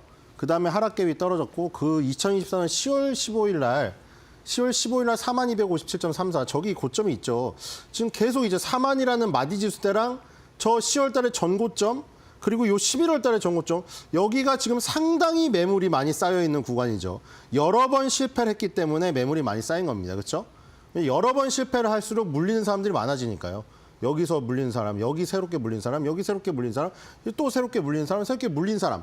그러니까 고점이 여러 번 거치게 되면 고착화되는 게 그 알고리즘 때문에 그런 거예요. 여러 사람이 여러 번에 걸쳐 물렸기 때문에. 자, 이 4만이라는 마이스를 돌파하려면은 굉장히 강한 힘이 나와야 된다. 그러니까 만약에 4만을 돌파하는 순간은 정말 큰 에너지가 나오면서 가파르게 상승이 나올 거예요. 그때는 이제 박스권 돌파임을 직감하고 추격 매수에 나서야겠죠. 그 타이밍이 지금 곧 임박한 게 아닌가 이런 생각이 들고요. 뒤로 가겠습니다. 대만도 지금 비슷합니다. 대만도 어제 음봉이 떨어졌으나 결국은 지금 수렴형이죠. 이동평균선을 상당히 많이 밀집시켜 놓고 있는 상태예요. 자, 결국에는 이 계속 반복이거든요. 실타래가 엉켰다 풀렸다. 실타래가 엉켰다 풀렸다. 이 과정이에요. 주가는 계속 실타래가 엉켜서 수렴했다. 실타래가 풀리면서 확산했다가 실타래가 다시 엉키는 모습으로 수렴했다가 그러니까 몸을 웅크렸다 펼쳤다 웅크렸다 펼쳤다 그게 계속 반복되는 거예요. 에너지 확산 수렴이 계속 반복되는 겁니다. 에너지가 확산되면은 에너지가 분산돼서 에너지가 빠지고요. 그러니까 주가가 엄청나게 많이 오르면 이제 이동평균선과 이격이 많이 벌어서 확산이 됩니다. 그러니까 에너지가 분산돼서 힘이 빠져버리는 것이고 다시금 이렇게 뭉쳐서 에너지를 응축시키는 과정 그 다음에 또 터지고 계속 그 과정이에요.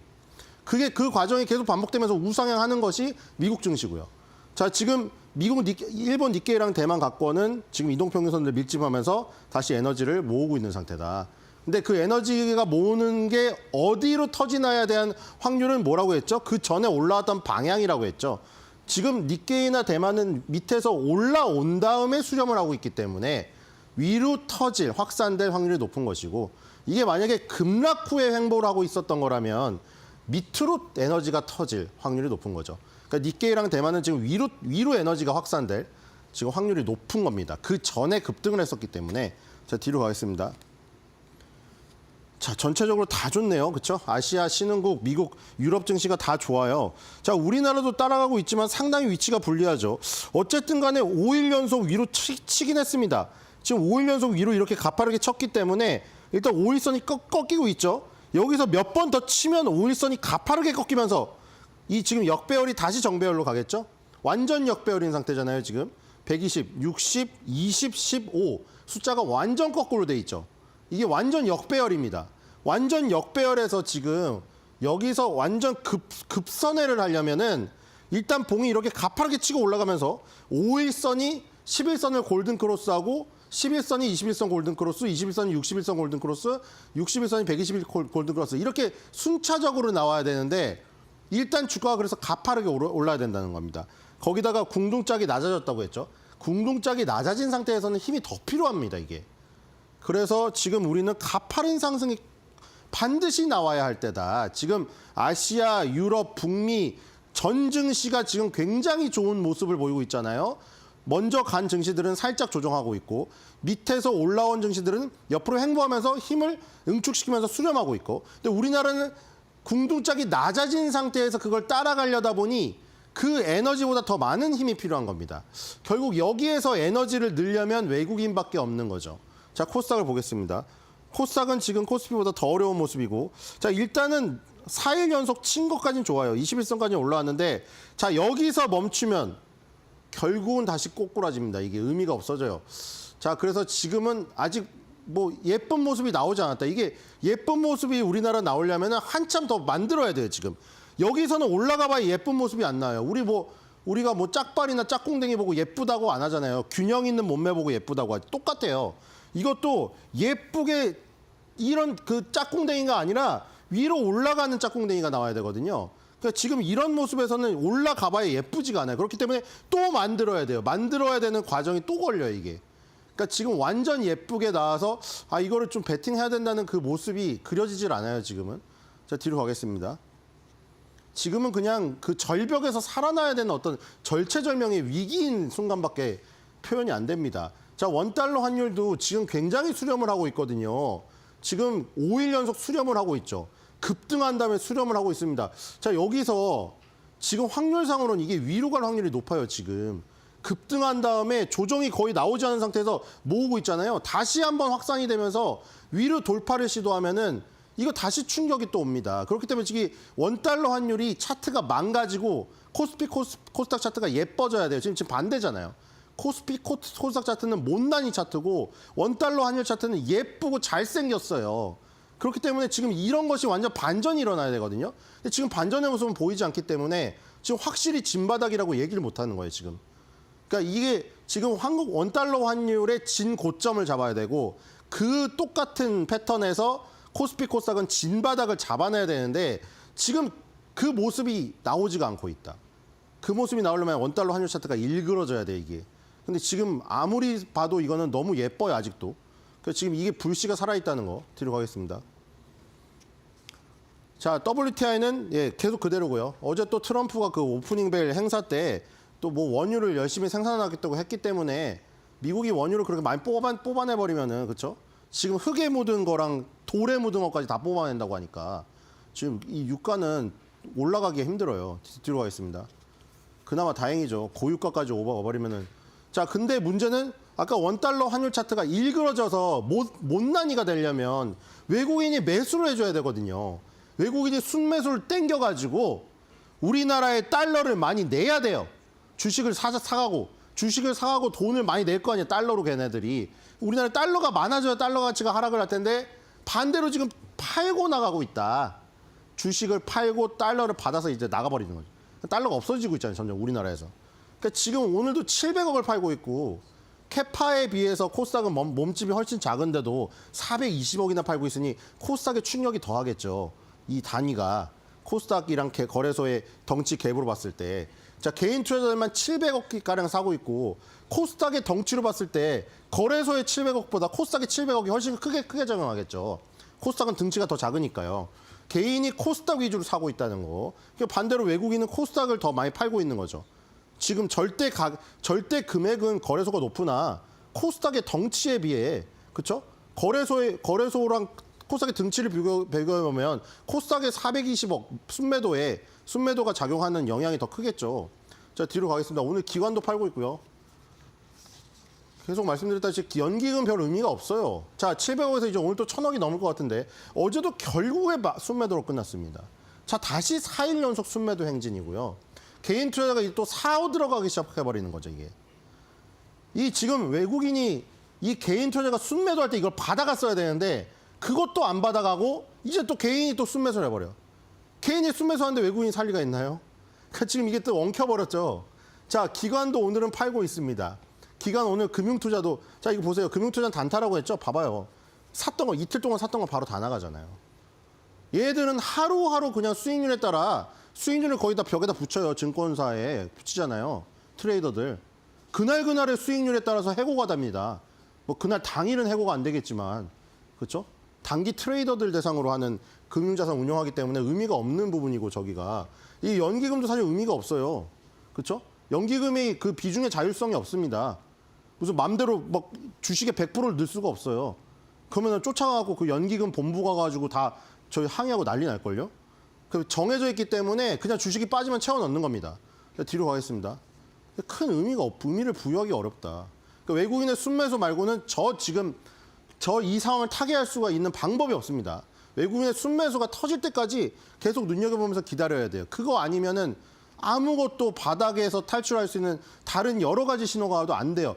여러 가지가 신호가 와도 그 신호를 보고 외국인이 그걸 보고 분석한 결과로 외국인 순매수로 행동을 실행해 줘야 결국 움직여요. 그게 트리거예요. 그러니까 우리가 무슨 이유인지는 알 필요가 없어요. 그건 나중에 알려져요. 외국인이 뭐 때문에 우리나라를 샀는지는 나중에 알 수가 있다고요.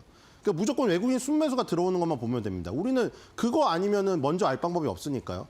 우리가 뭐 기업의 임직원이나 정부의 중요 정책 입안자 지금 단계에 있지 않기 때문에 일반인들은 뉴스 보고 알 수밖에 없기 때문에 저런 기술적인 지표라던가 저런 수급 지표 말고는 먼저 알 방법이 없습니다.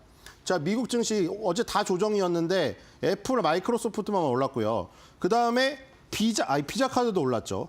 비자 카드 이따가 한번 보겠습니다. 이 카드사가 상당히 좋아요, 미국은. 뒤로 가겠습니다. 사람들이 소비를 많이 하니까 카드를 마구 긁어대고 있습니다. 자, 니케이 지수도 다 조정인데 소프트뱅크 그룹만 일단 플러스를 기록을 했고요. 나머지는 다 조정을 받았습니다. 자, 뒤로 가겠습니다. 자, 비자 카드 한번 보죠. 주가 진짜 좋죠. 자, 갭 상승으로 이 고점, 저기 보시면 고점이 언제부터 있었어요? 2023년도부터 2년짜리 고점들 여러 개 있잖아요. 다 날려버렸잖아요, 한 번에. 갭으로 시원하게. 그다음에 지금 위에서 조정하고 있죠. 이렇게 되면 또 $320 이상 가는 거죠. 이게 지금 아메리칸 익스프레스 카드, 비자 카드 다 이래요. 그러니까 미국 소비가 상당히 좋다는 거죠. 소비가 안 좋으면 이 카드를 긁을 리가 있나요? 자, 뒤로 가겠습니다. 카드사 주가가 미국의 강한 소비를 알려주고 있다. 자, 상해 귀주 모태주도 지금 일단 모습을 만들었습니다. 자, 이것도 마찬가지로 귀주 모태주가 좋다는 거는 이 비싼 술이기 때문에 로비가 활발해지고 젊은 층들이 비싼 술을 사기 시작한다는 거죠. 경기가 회복된다는 신호예요. 상해는 무슨 저기가 아닙니다. 일본의 도요타 자동차나 우리나라의 삼성전자나 대만의 지금 그 TSMC처럼 IT나 자동차가 1위가 아니에요. 상해는 술이 1위예요. 술 주식이 잘 돼야 돼, 얘네는. 자, 뒤로 가겠습니다. 상해는 술 주식이 1위다.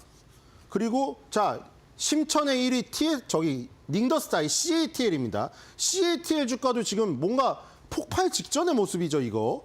자, 급등한 다음에 이격이 넓어져서 아까 말했죠. 에너지가 확산되면서 이동평균선이 다 넓적해지면 수렴의 과정을 거친다고 했죠. 지금 수렴의 과정이 거의 마무리가 되고 있잖아요. 지금 이동평균선이 전부 밀집했죠. 이러면 또 확산이 벌어지거든요. 근데 확산의 확률은 어디로 판단한다고 했죠? 그 전에 올랐던 방향. 그 전에 위로 올랐기 때문에 여기서 확산될 때 아래로 확산보다 위로 확산될 가능성이 높은 거죠. 물론 블랙스완이 와서 서브프라임이나 우리가 모르는 코로나가 터져서 밑으로 터질 수도 있는데 그건 블랙스완이기 때문에 우리는 확률에 베팅을 해야죠. 이건 확률의 게임이거든요, 주식 투자는. 자, 여기다가 제가 점유율을 붙여놨거든요. 지금 점유율이 너무 많이 벌어졌어요. 지금 이게 CATL이 요게 38.4 정도 되거든요. 40% 정도예요. 근데 문제는 여기 BRD도 15%가 있어요. 요거 두 개를 합치면 60%예요. 지금 우리나라 여기 LG에너지 솔루션 있죠. LG에너지솔루션이 16, 17밖에 안 돼 이거 지금. 여기 우리나라 SK온이나 이 지금 SDA를 다 합쳐봐야 20% 정도밖에 안 돼요. 20%에서 25%. 그러니까 완전 장악당했어요 지금. 그러니까 우리나라가 자랑하던 뭐 3원계, 4원계 2차 전지들 있죠. 그 한 번 충전할 때 더 먼 거리를 가는데 방점을 찍었던 우리나라가 기술적 우위로 나아가자고 했지만 LFP 배터리가 약간 처음에 무시됐잖아요. 저 어차피 빨리 달고 한 번 충전하면 많이 못 가니까 충전소를 자주 들러야 된다. 그 긴 길을 언제 기다리겠느냐 사람들이 그렇게 주장을 했었는데 충전소가 많이 확대가 되고 그리고 열 안정성에 대해서 그쵸 화재 사건이 나다 보니까 LFP 배터리가 오히려 출력은 낮지만 열 안정성에 대해서도 좋고 그리고 뭐 중국 위주로 돌아간다고 했지만 어쨌든 지금 점유율이 60% 가까이 먹어버렸고 지금 이래서 2차 전지 위기가 와버린 거예요. 그러니까 같이 작동하는 게 깨져버린 거죠.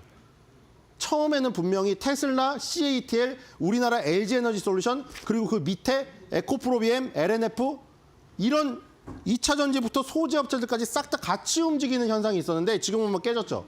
지금 보면 테슬라는 어디로 갔어요? 테슬라는 역사적 신고가 갔고요. CATL은 여기서 터지면 다시 또 52주 신고가고 근데 우리나라 LG에너지솔루션 그다음에 에코프롬, LNF 이렇게 이어지는 우리나라 2차 전지 완성업체와 소재 업체들은 지금 나락으로 가고 있다는 거죠.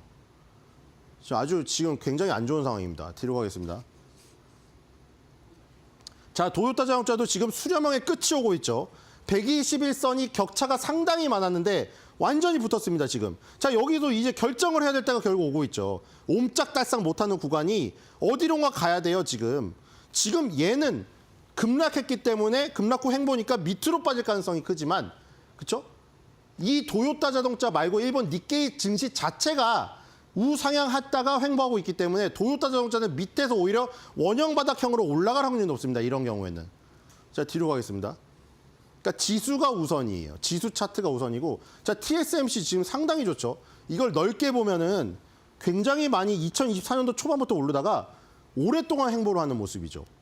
얘도 지금 1,100대만 달러를 돌파할 가능성이 아주 높아 보입니다. 자, 뒤로 가겠습니다. 자, 우리나라에서 오늘 게임 쪽이 많이 오르고 있고 낙태피임 쪽은 해리스 관련주였는데 오늘 알리코지약이 하나 올라서 저렇게 오르는 거고요. 게임은 여러 가지 오르고 있는데 오늘 크래프톤 한번 보겠습니다. 뒤로 가겠습니다. 크래프톤이 굉장히 시세가 좋죠. 2달 동안 조정을 하고 여기 지금 다시 10개월 선에서 11선에서 맞고 다시 올라가고 있습니다. 자, 실적이 회복이 되고 있거든요.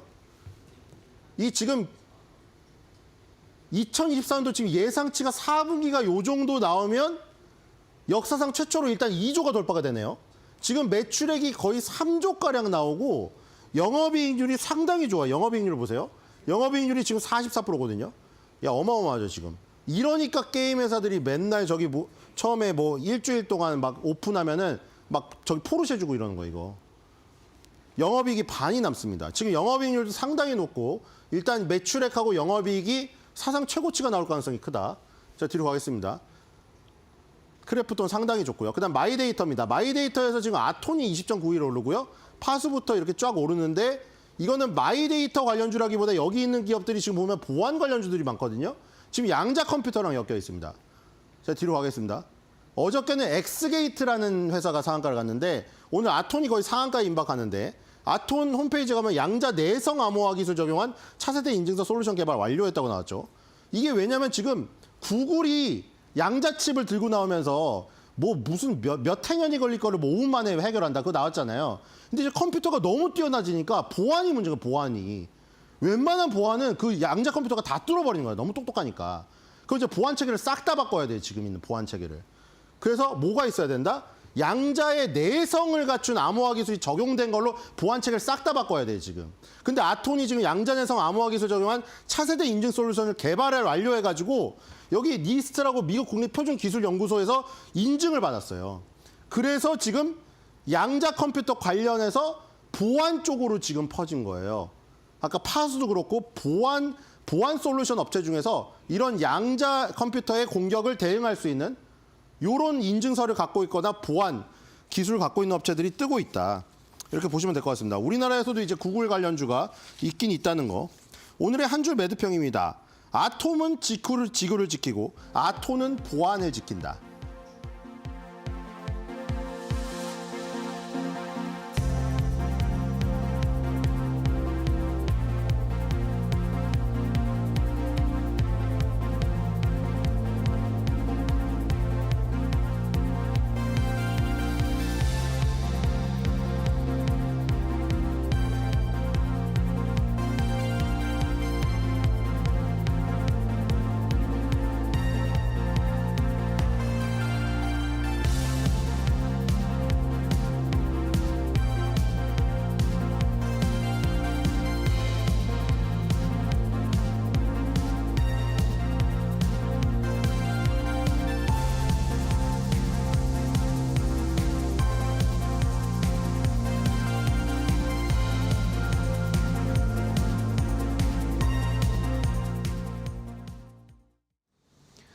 자, 이데일리TV 인사이트로 이어가도록 하겠습니다. 시장의 상황 한 걸음 더 깊이 들어가서 분석도 해보고 또 이제 다음 주 또 연말까지 어떤 전략, 더 길게는 내년까지 어떤 전략을 세워야 할지 함께 자세하게 이야기를 나눠보겠습니다.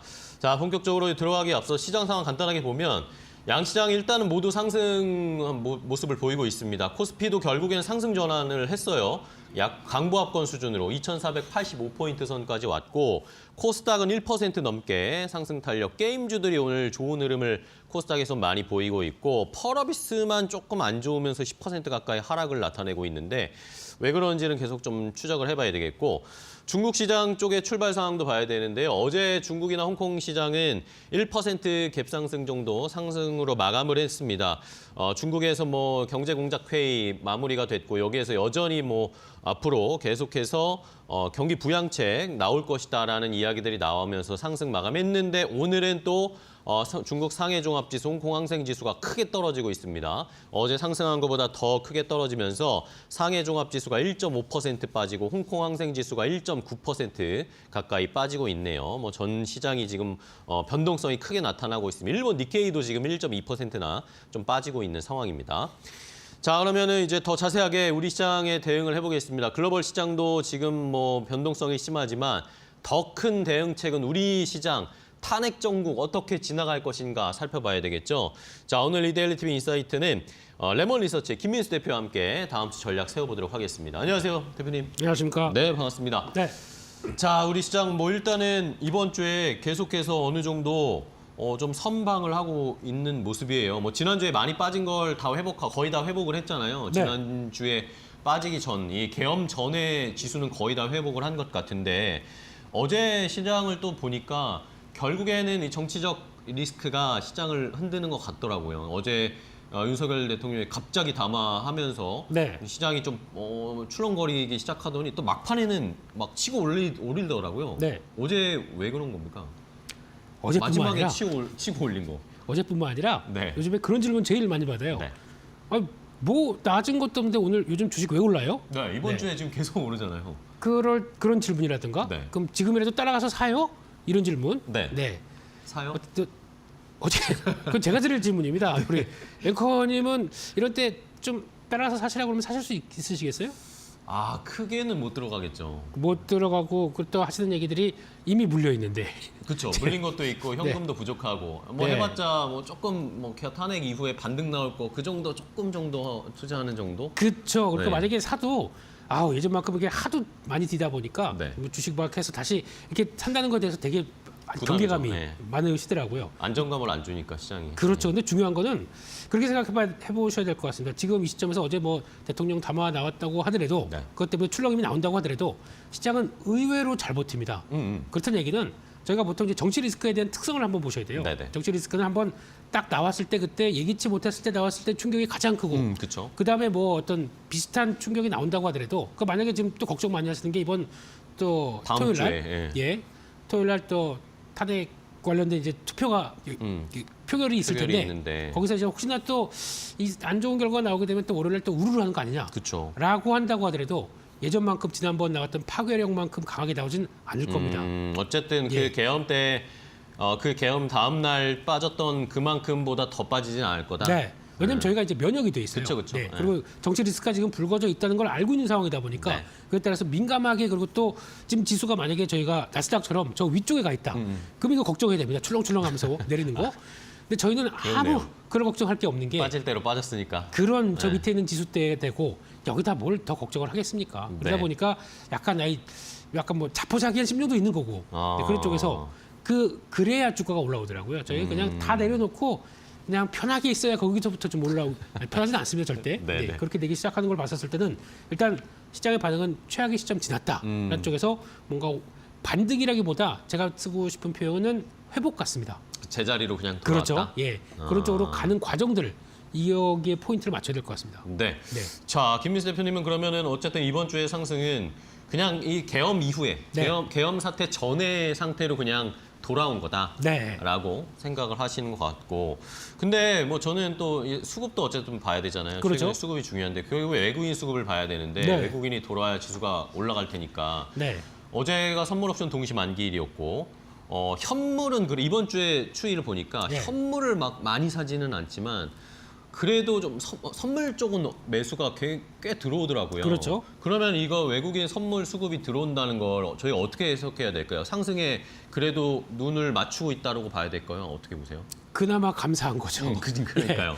예, 얘기 드려야 됩니다. 땡큐. 땡큐. 예, 땡큐 소머치. 네. 예, 얘기를 드려야 되고 일단 이게 어떤 현상이냐면은 네네. 지금 환율 기준 봤었을 때 외국인들은 들어오기 쉽지가 않은 상황이죠. 그쵸, 예. 예, 지금 1,430원대에서 계속 왔다 갔다 하고 있는 상황 쪽에서 여기서 혹시나 조그마한 변수 있게 되면 다시 툭 위로 만약에 환율이 들어올 텐데 그쵸. 그걸 안고 그냥 주식을 막 사겠느냐? 그럼 당번에 또 평가손을 외환 평가손을 볼 수가 그쵸, 있기 그쵸. 때문에 예. 그렇기 때문에 약간 주저하는 모습들이 나온다고 하더라도 더 중요한 거는 일단 그렇다고 하더라도 한국 증시 많이 빠졌지 않습니까? 그럼 이용할 수 있는 게 선물을 이용해서 선물을 매수하게 되면 거의 프로그램 매수가 같이 동반적으로 들어오죠. 네네. 그런 쪽이 잡히는 게 기관 쪽의 프로그램 매수 첫 번째, 두 번째는 연기금입니다.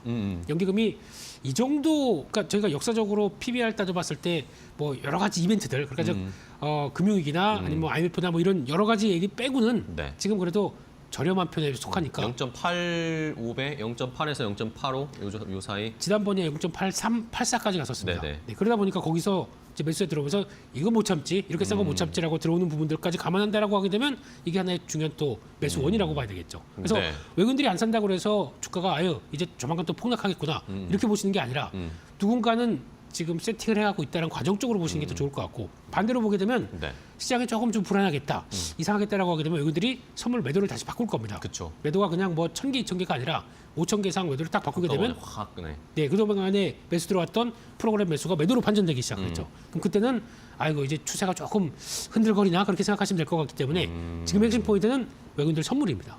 그러니까요. 네. 외국인 선물이 이제 뭐 이번 주 중반 후반으로 올수록 좀 매수가 많이 들어오더라고요. 어제 뭐 선물 옵션 동시 만기일이었기 때문에 포지션 변경하는 뭐 그런 수급들도 분명히 있었을 거고. 네. 그래도 어쨌든 외국인들의 입장에서도 뭐 환 때문에 지금 환율 때문에 현물로 확 들어오기는 어려우니까 네. 선물로 지금 간을 보고 있다라고 그렇게. 야, 간을 표현한다는 그런 표현까지 쓰시다니. 야, 예. 아 예. 영업해 주세요, 외국인들한테. 네, 그런 것 같아요. 네. 예, 분위기를 보고 네. 있다라는 것 같습니다. 그렇다고 해서 완전 나쁘게 보지는 않는 것 같아요, 그죠? 그렇죠. 그러니까 어떻게 보면은 더 크게 안 판다는 것도 하나의 그러니까요. 좀, 네. 이 상태에서 팔아봐야 무슨 실익이 있겠느냐. 그렇죠. 이런 쪽들도 하나의 좀 심리적으로 도움이 된다고 봐야 되겠죠. 네. 좋습니다.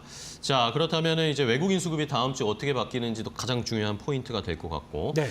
또 수급을 보면은 어쨌든 계엄 사태 이후에 이번 주 초에 이제 시간이 약간 지나고 이번 주 초에는 개인 투매가 꽤나 나왔어요. 그렇습니다. 코스피 코스닥에서 하루에 월요일 정도에는 1조 개인 매도가 나왔잖아요. 네. 제 기억으로는 개인 매도가 이렇게 한꺼번에 나온 게 굉장히 오랜만인 것 같거든요. 그렇죠. 저쪽에서 또 그것도요. 네네, 그러니까 예, 예. 그러면서 이러면 더 끌고 내려가니까. 네. 근데 또 한쪽에서는 개인 매도 투매 나오면 네. 이거 약간 저점이다. 네. 라는 그런 시장의 생각들, 해석들도 좀 있잖아요. 어떻게 보세요? 그런 시그널은 해석하긴 좋은데 네. 개인적으로 트레이더 입장으로 보면 너무 마음이 아픕니다. 아프죠, 예, 가슴 얼마나 개인분들이 투자하시다가 아우 이제 도저히 못 살겠다 네. 이런 거 가지고 불안하다 보니까 거기서 여기서 던질 수밖에 없는 그런 상황들로 왔다는 게 너무나 가슴이 아프고요. 네. 오늘 보니까 이번 주 월화수목까지 해서 1조 6천억 매도했습니다. 개인들이. 코스피에서? 예. 네. 그리고 외국인들은 한 8천억 정도 매도로 잡히는데 네네. 그래 봐야 이제 여기서 맞물려 들어간 게 얼마나 속상합니까? 그러니까요. 게다가 또 신용 잔고 보게 되면 이제 개인들이 이제 아우 나 많이 정리가 되다 보니까 아우 여기서라도 다시 한번 해봐야지 그러고 신용을 막 쓰지 못합니다. 지금 현재 1조 6천억이 깨진 걸로 알고 있습니다. 1조 1조 5천억 대 정도까지 내려오다 보니까 이게 3년 내 최저치예요. 네, 저희가 지금 어떤 심정이냐면 주식의 주자도 보기 싫어하는 이런 마음입니다 지금. 네. 그렇게 한 6개월 동안 특히 국장. 예, 그러다 보니까 이제 여기서 또 정리하고 못하겠다. 차라리 코인 할까? 아니 미국장 할까? 미국 시장 갈까? 예. 근데 미국장을 가려고 하는데 지금 환율을 보니까 1,430원대예요. 그러니까 이걸 또 환전하는 게 부담입니다. 내가 환전해서 미국장 사게 되면 이거 부담 그쵸. 또 미국장도 고점이다 보니까 이것도 못할 것 같고. 수익을 훨씬 더 내야 이게 플러스 되니까. 그러니까 이것도 만만치 않고. 그러다 네. 보니까 지금 어쩔 수 없이 동공지진만 나오는 게 저희들의 마음이 아닌가 생각되고 있는데 이럴 때는 다른 거 없습니다. 어차피 한국 시장이 회복되면서 나오는 과정들을 좀 지켜보자 라는 쪽으로 보셔야 될 것 같고 게다가 또 이번에 너무 깜짝 놀라서 정리를 했다고 하시더라도 네네네. 일단 지금은 많이 빠졌다가 이제 돌아가는 섹터들의 모습들이 있지 않습니까? 그쵸. 그런 것들은 일단 좀 관리하시면서 좀 다시 그쪽을 쳐다보시는 게 좋지 않을까 생각되고 있고요. 그런 쪽에서 많이 빠졌다가 이제 돌아가는 거 뭐 방산이라든가 네. 아니면 또 전력기기 쪽도 생각보다 탄탄하지 않습니까? 네, 이런 거라든가 이런 것들도 좀 봐가시면서 놀란 마음을 좀 진정시키는 과정들이 좀 필요하지 않나 싶습니다. 그러니까요. 이런 시장이 충격이 왔다고 또 바로바로 또 뭐 시장 옮기고 이래버리면 네. 뭐 사실 코인 뭐 간다고 해도 코인도 엄청 올랐잖아요. 오를 상황이잖아요. 그러니까요. 그러니까 일단은 시장을 조금 더 살펴보셔야 되겠고 아까 뭐 연기금 매수 약간 해주셨는데 연기금 오랜만에 그러면 바닥 잡아줬다고 보세요? 바닥을 잡았다기보다 누가 그거 모르겠습니다. 예. 누가 시키진 않았겠죠. 그래도 예.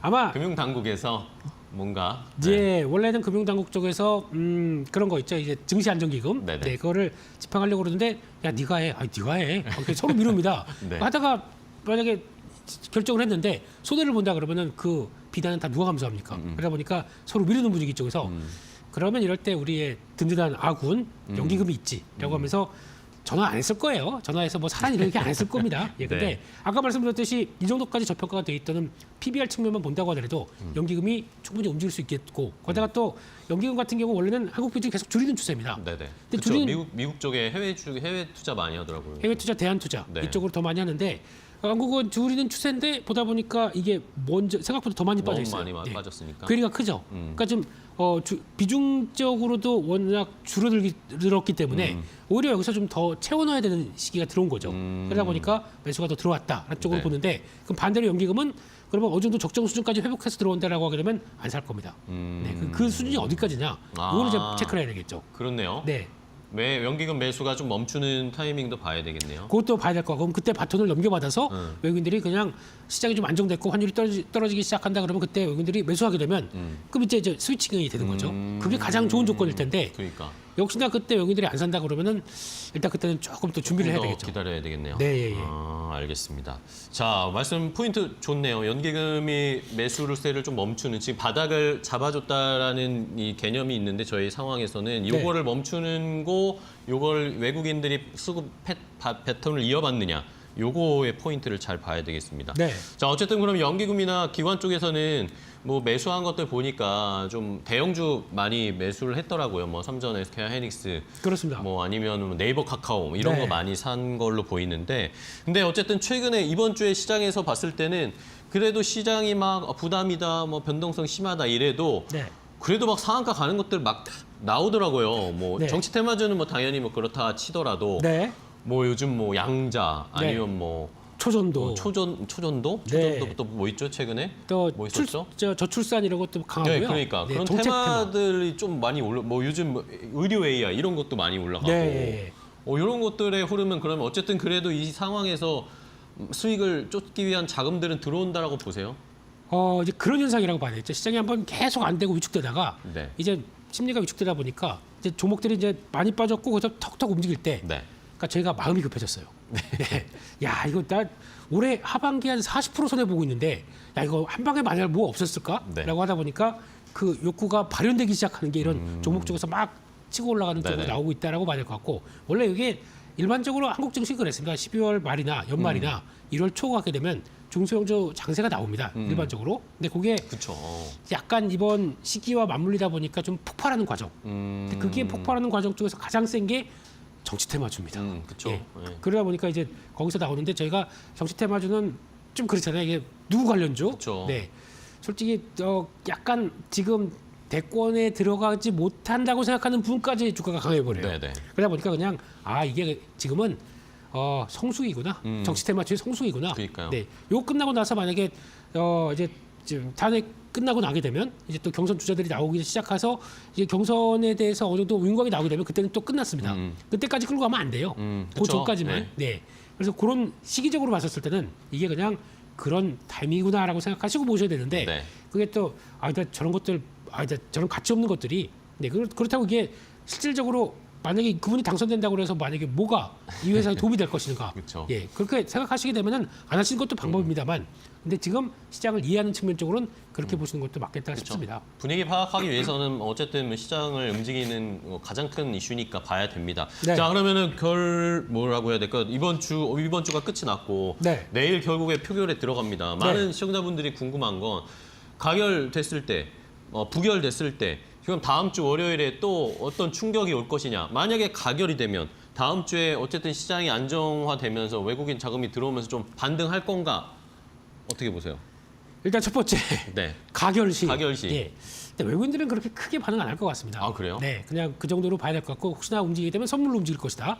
라고 생각하고 가결시 2,500 위에서 시작하겠죠. 네, 그러다 보니까 2,500원 돌파할 거다. 네 그렇게 생각할 것 같고 부결시 음. 초반에는 좀 빠르게 변동폭이 좀 나올 것 같아요. 월요일 초반에는. 예, 뭐 한 2,450이나 뭐 이런 식으로 막 갑자기 두르륵 밀렸다가 그거를 다시 폭을 줄이는 쪽으로 바라보고 싶습니다. 왜냐하면 이게 지금 그렇다고 해서 또 진행이 될 거고 또 계속 이제 그쵸? 표결은 이번에 안 되면 될 때까지 한다면서요. 그래서 그러다 보니까 계속 그런 쪽으로 간다고 하게 되면 아마 이건 또 시간이 늘어지다 보니까 그에 따른 불안감은 더 증폭된다고 하더라도 여전히 처음만큼의 그런 파괴적인 모습들은 충격은 덜할 거다. 없을 거다라고 하게 되면 그 정도로 시나리오 짜 보시고요.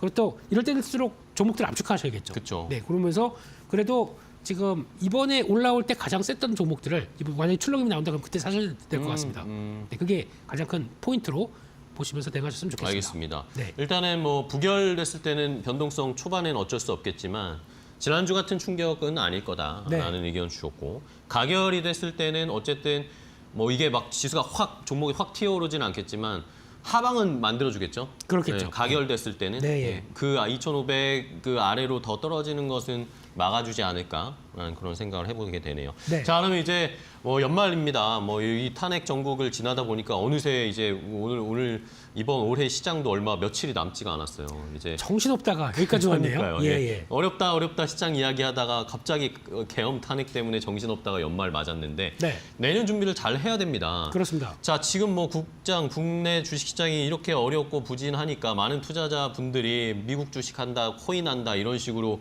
막 떠나시는데 네. 내년에 이 전략을 어떻게 짜느냐, 포트를 어떻게 구성하느냐, 이제는 뭐 시장별로 포트를 구성해야 될 것 같아요. 그렇죠. 한국 시장, 미국 시장, 뭐 코인, 뭐 이런 식으로. 네. 대표님은 내년에 어떤 정도의 포트를 짜는 게 좋다고 생각하세요?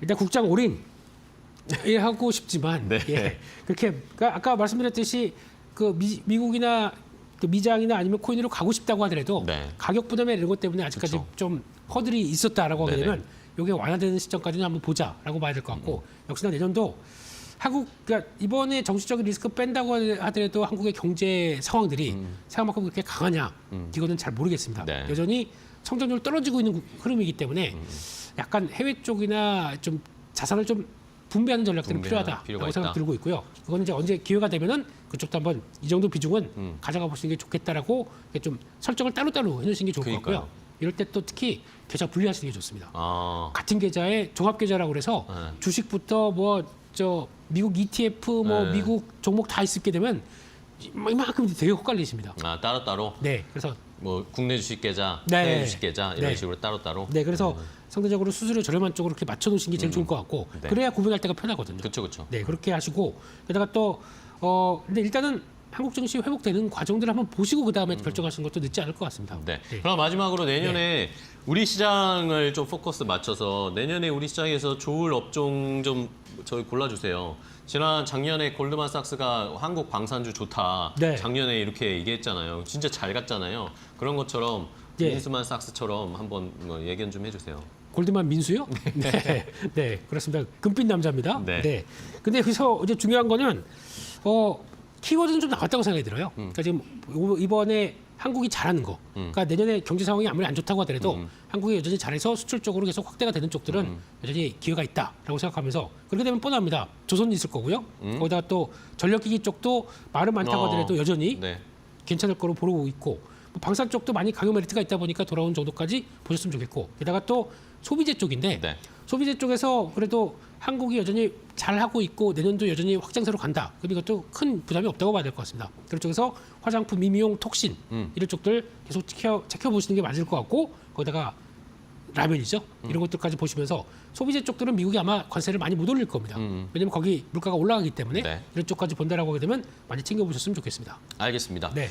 자, 조선이나 소비재 업종을 내년 우리 시장에서 좀 골라볼 만하다라는 의견을 주셨으니까 실제로 잘 가는지 한번 볼게요.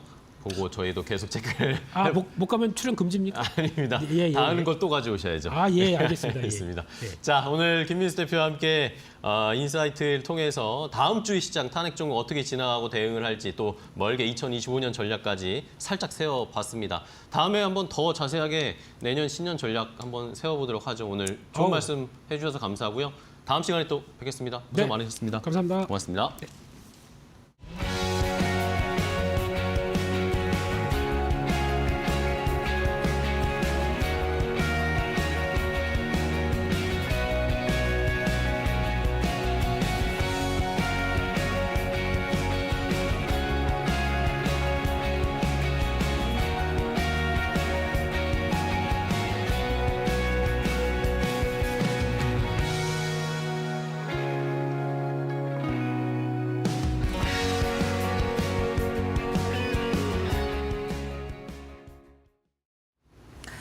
네, 앵커 브리핑 시작하겠습니다. 오늘 금요일인데 저는 오늘 여러분께 금투자 관련 이야기 좀 해드리려고 합니다. 만나보도록 하겠습니다. 최근 굉장히 뭐랄까 금투자에 있어서 시그널, 강력한 시그널이 하나 나왔거든요. 그걸 좀 얘기를 해드리도록 하겠습니다. 자, 금을 살 시기인지 만나보실 수 있을 것 같아요.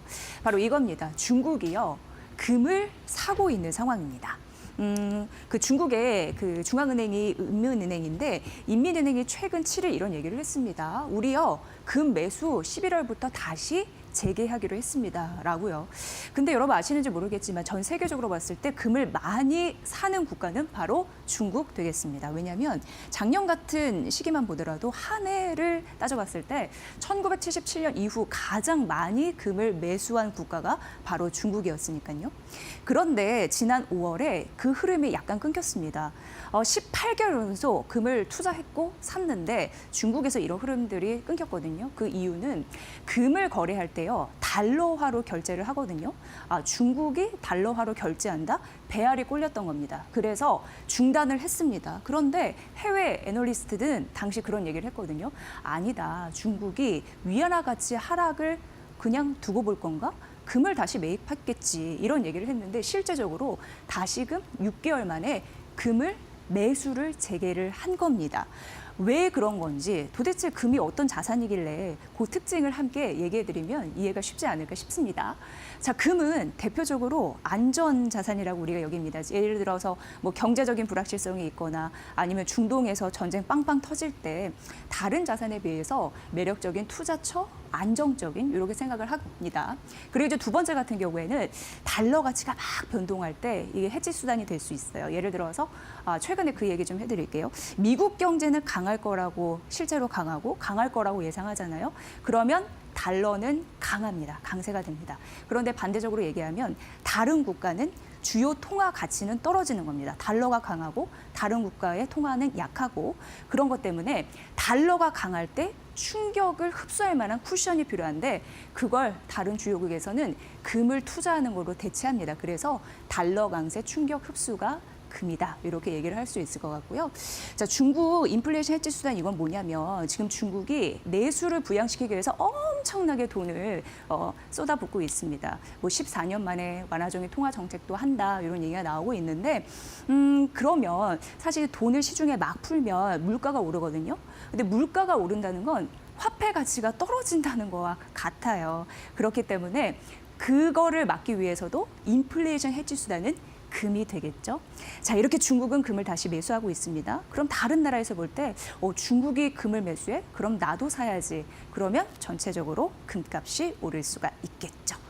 자, 보도록 하겠습니다. 최근 흐름을 보면요. 국내 금값은 고공행진하고 있습니다. 우리나라 금값이 더 올라간 이유는 탄핵 정국에서도 비롯했습니다. 12월 3일에 그 일이 있었잖아요. 비선계엄 선포 이후 4, 5일에 12만 원 선 돌파하면서 쭉 샀습니다. 12만 5천 원까지 올라가 있는 흐름들이 있고 뭐 여러 가지 국제 금 시장도 이런 흐름들이 있으니까 여기 보면은 이제 8만 원 선에서 현재 12만 5천 원까지 올라가니까 올해 들어서 한 30% 금값이 올랐다. 이렇게 보시면 될 것 같습니다. 자, 다음 보면은 한 언론 매체에서 NH투자증권에 의뢰를 해가지고 지금 연령별로 어떤 연령이 금을 많이 거래합니까? 보니까 30대 30%, 40, 50대 20%, 20대 같은 경우는 15% 사고 있다고 하니까 이런 부분도 좀 재미있을 것 같아서 가져왔고요. 자, 골드바도 이거 이제 실물 자산인데 많이 사고 있다고 합니다. 이런 흐름들을 좀 보시면 될 것 같고, 그럼 앞으로 내년도 금 가격은 올라갈까 했더니 맥커리도 금 가격 전망치를 올리고 있고요. 제가 최근 NH투자증권 인터뷰를 해봤는데 내년에 3,000달러 갈 거라고 예상합니다. 인플레이션 시대, 트럼프 시대, 강달러 고금 현상 이런 부분으로 금이 매력적인 투자 수단이 될 수 있을 거라고 하니까 여러분도 잘 참고해 보시면 될 것 같습니다. 앵커 브리핑이었습니다. 자, 복잡하고 또 변동성 심한 시장에서 이제 앵커가 말해준 금 투자도 한번 아이디어로 잘 참고해 보시고요. 자, 우리 시장 이제 한 주의 마지막 금요일인데 코스피도 결국에 상승폭 더 높이면서 안정된 모습을 보여주고 있어요. 이제 잘 주말을 보내고 나서 다음 주에 조금 더 상승을 기대해 볼 수 있을 것 같습니다. 네, 한 주간 고생 많으셨고요. 오후장까지 담담하게 잘 하시고요. 저희는 다음 주 월요일 이 시간에 또 뵙도록 하겠습니다. 시청해 주신 여러분 고맙습니다. 고맙습니다.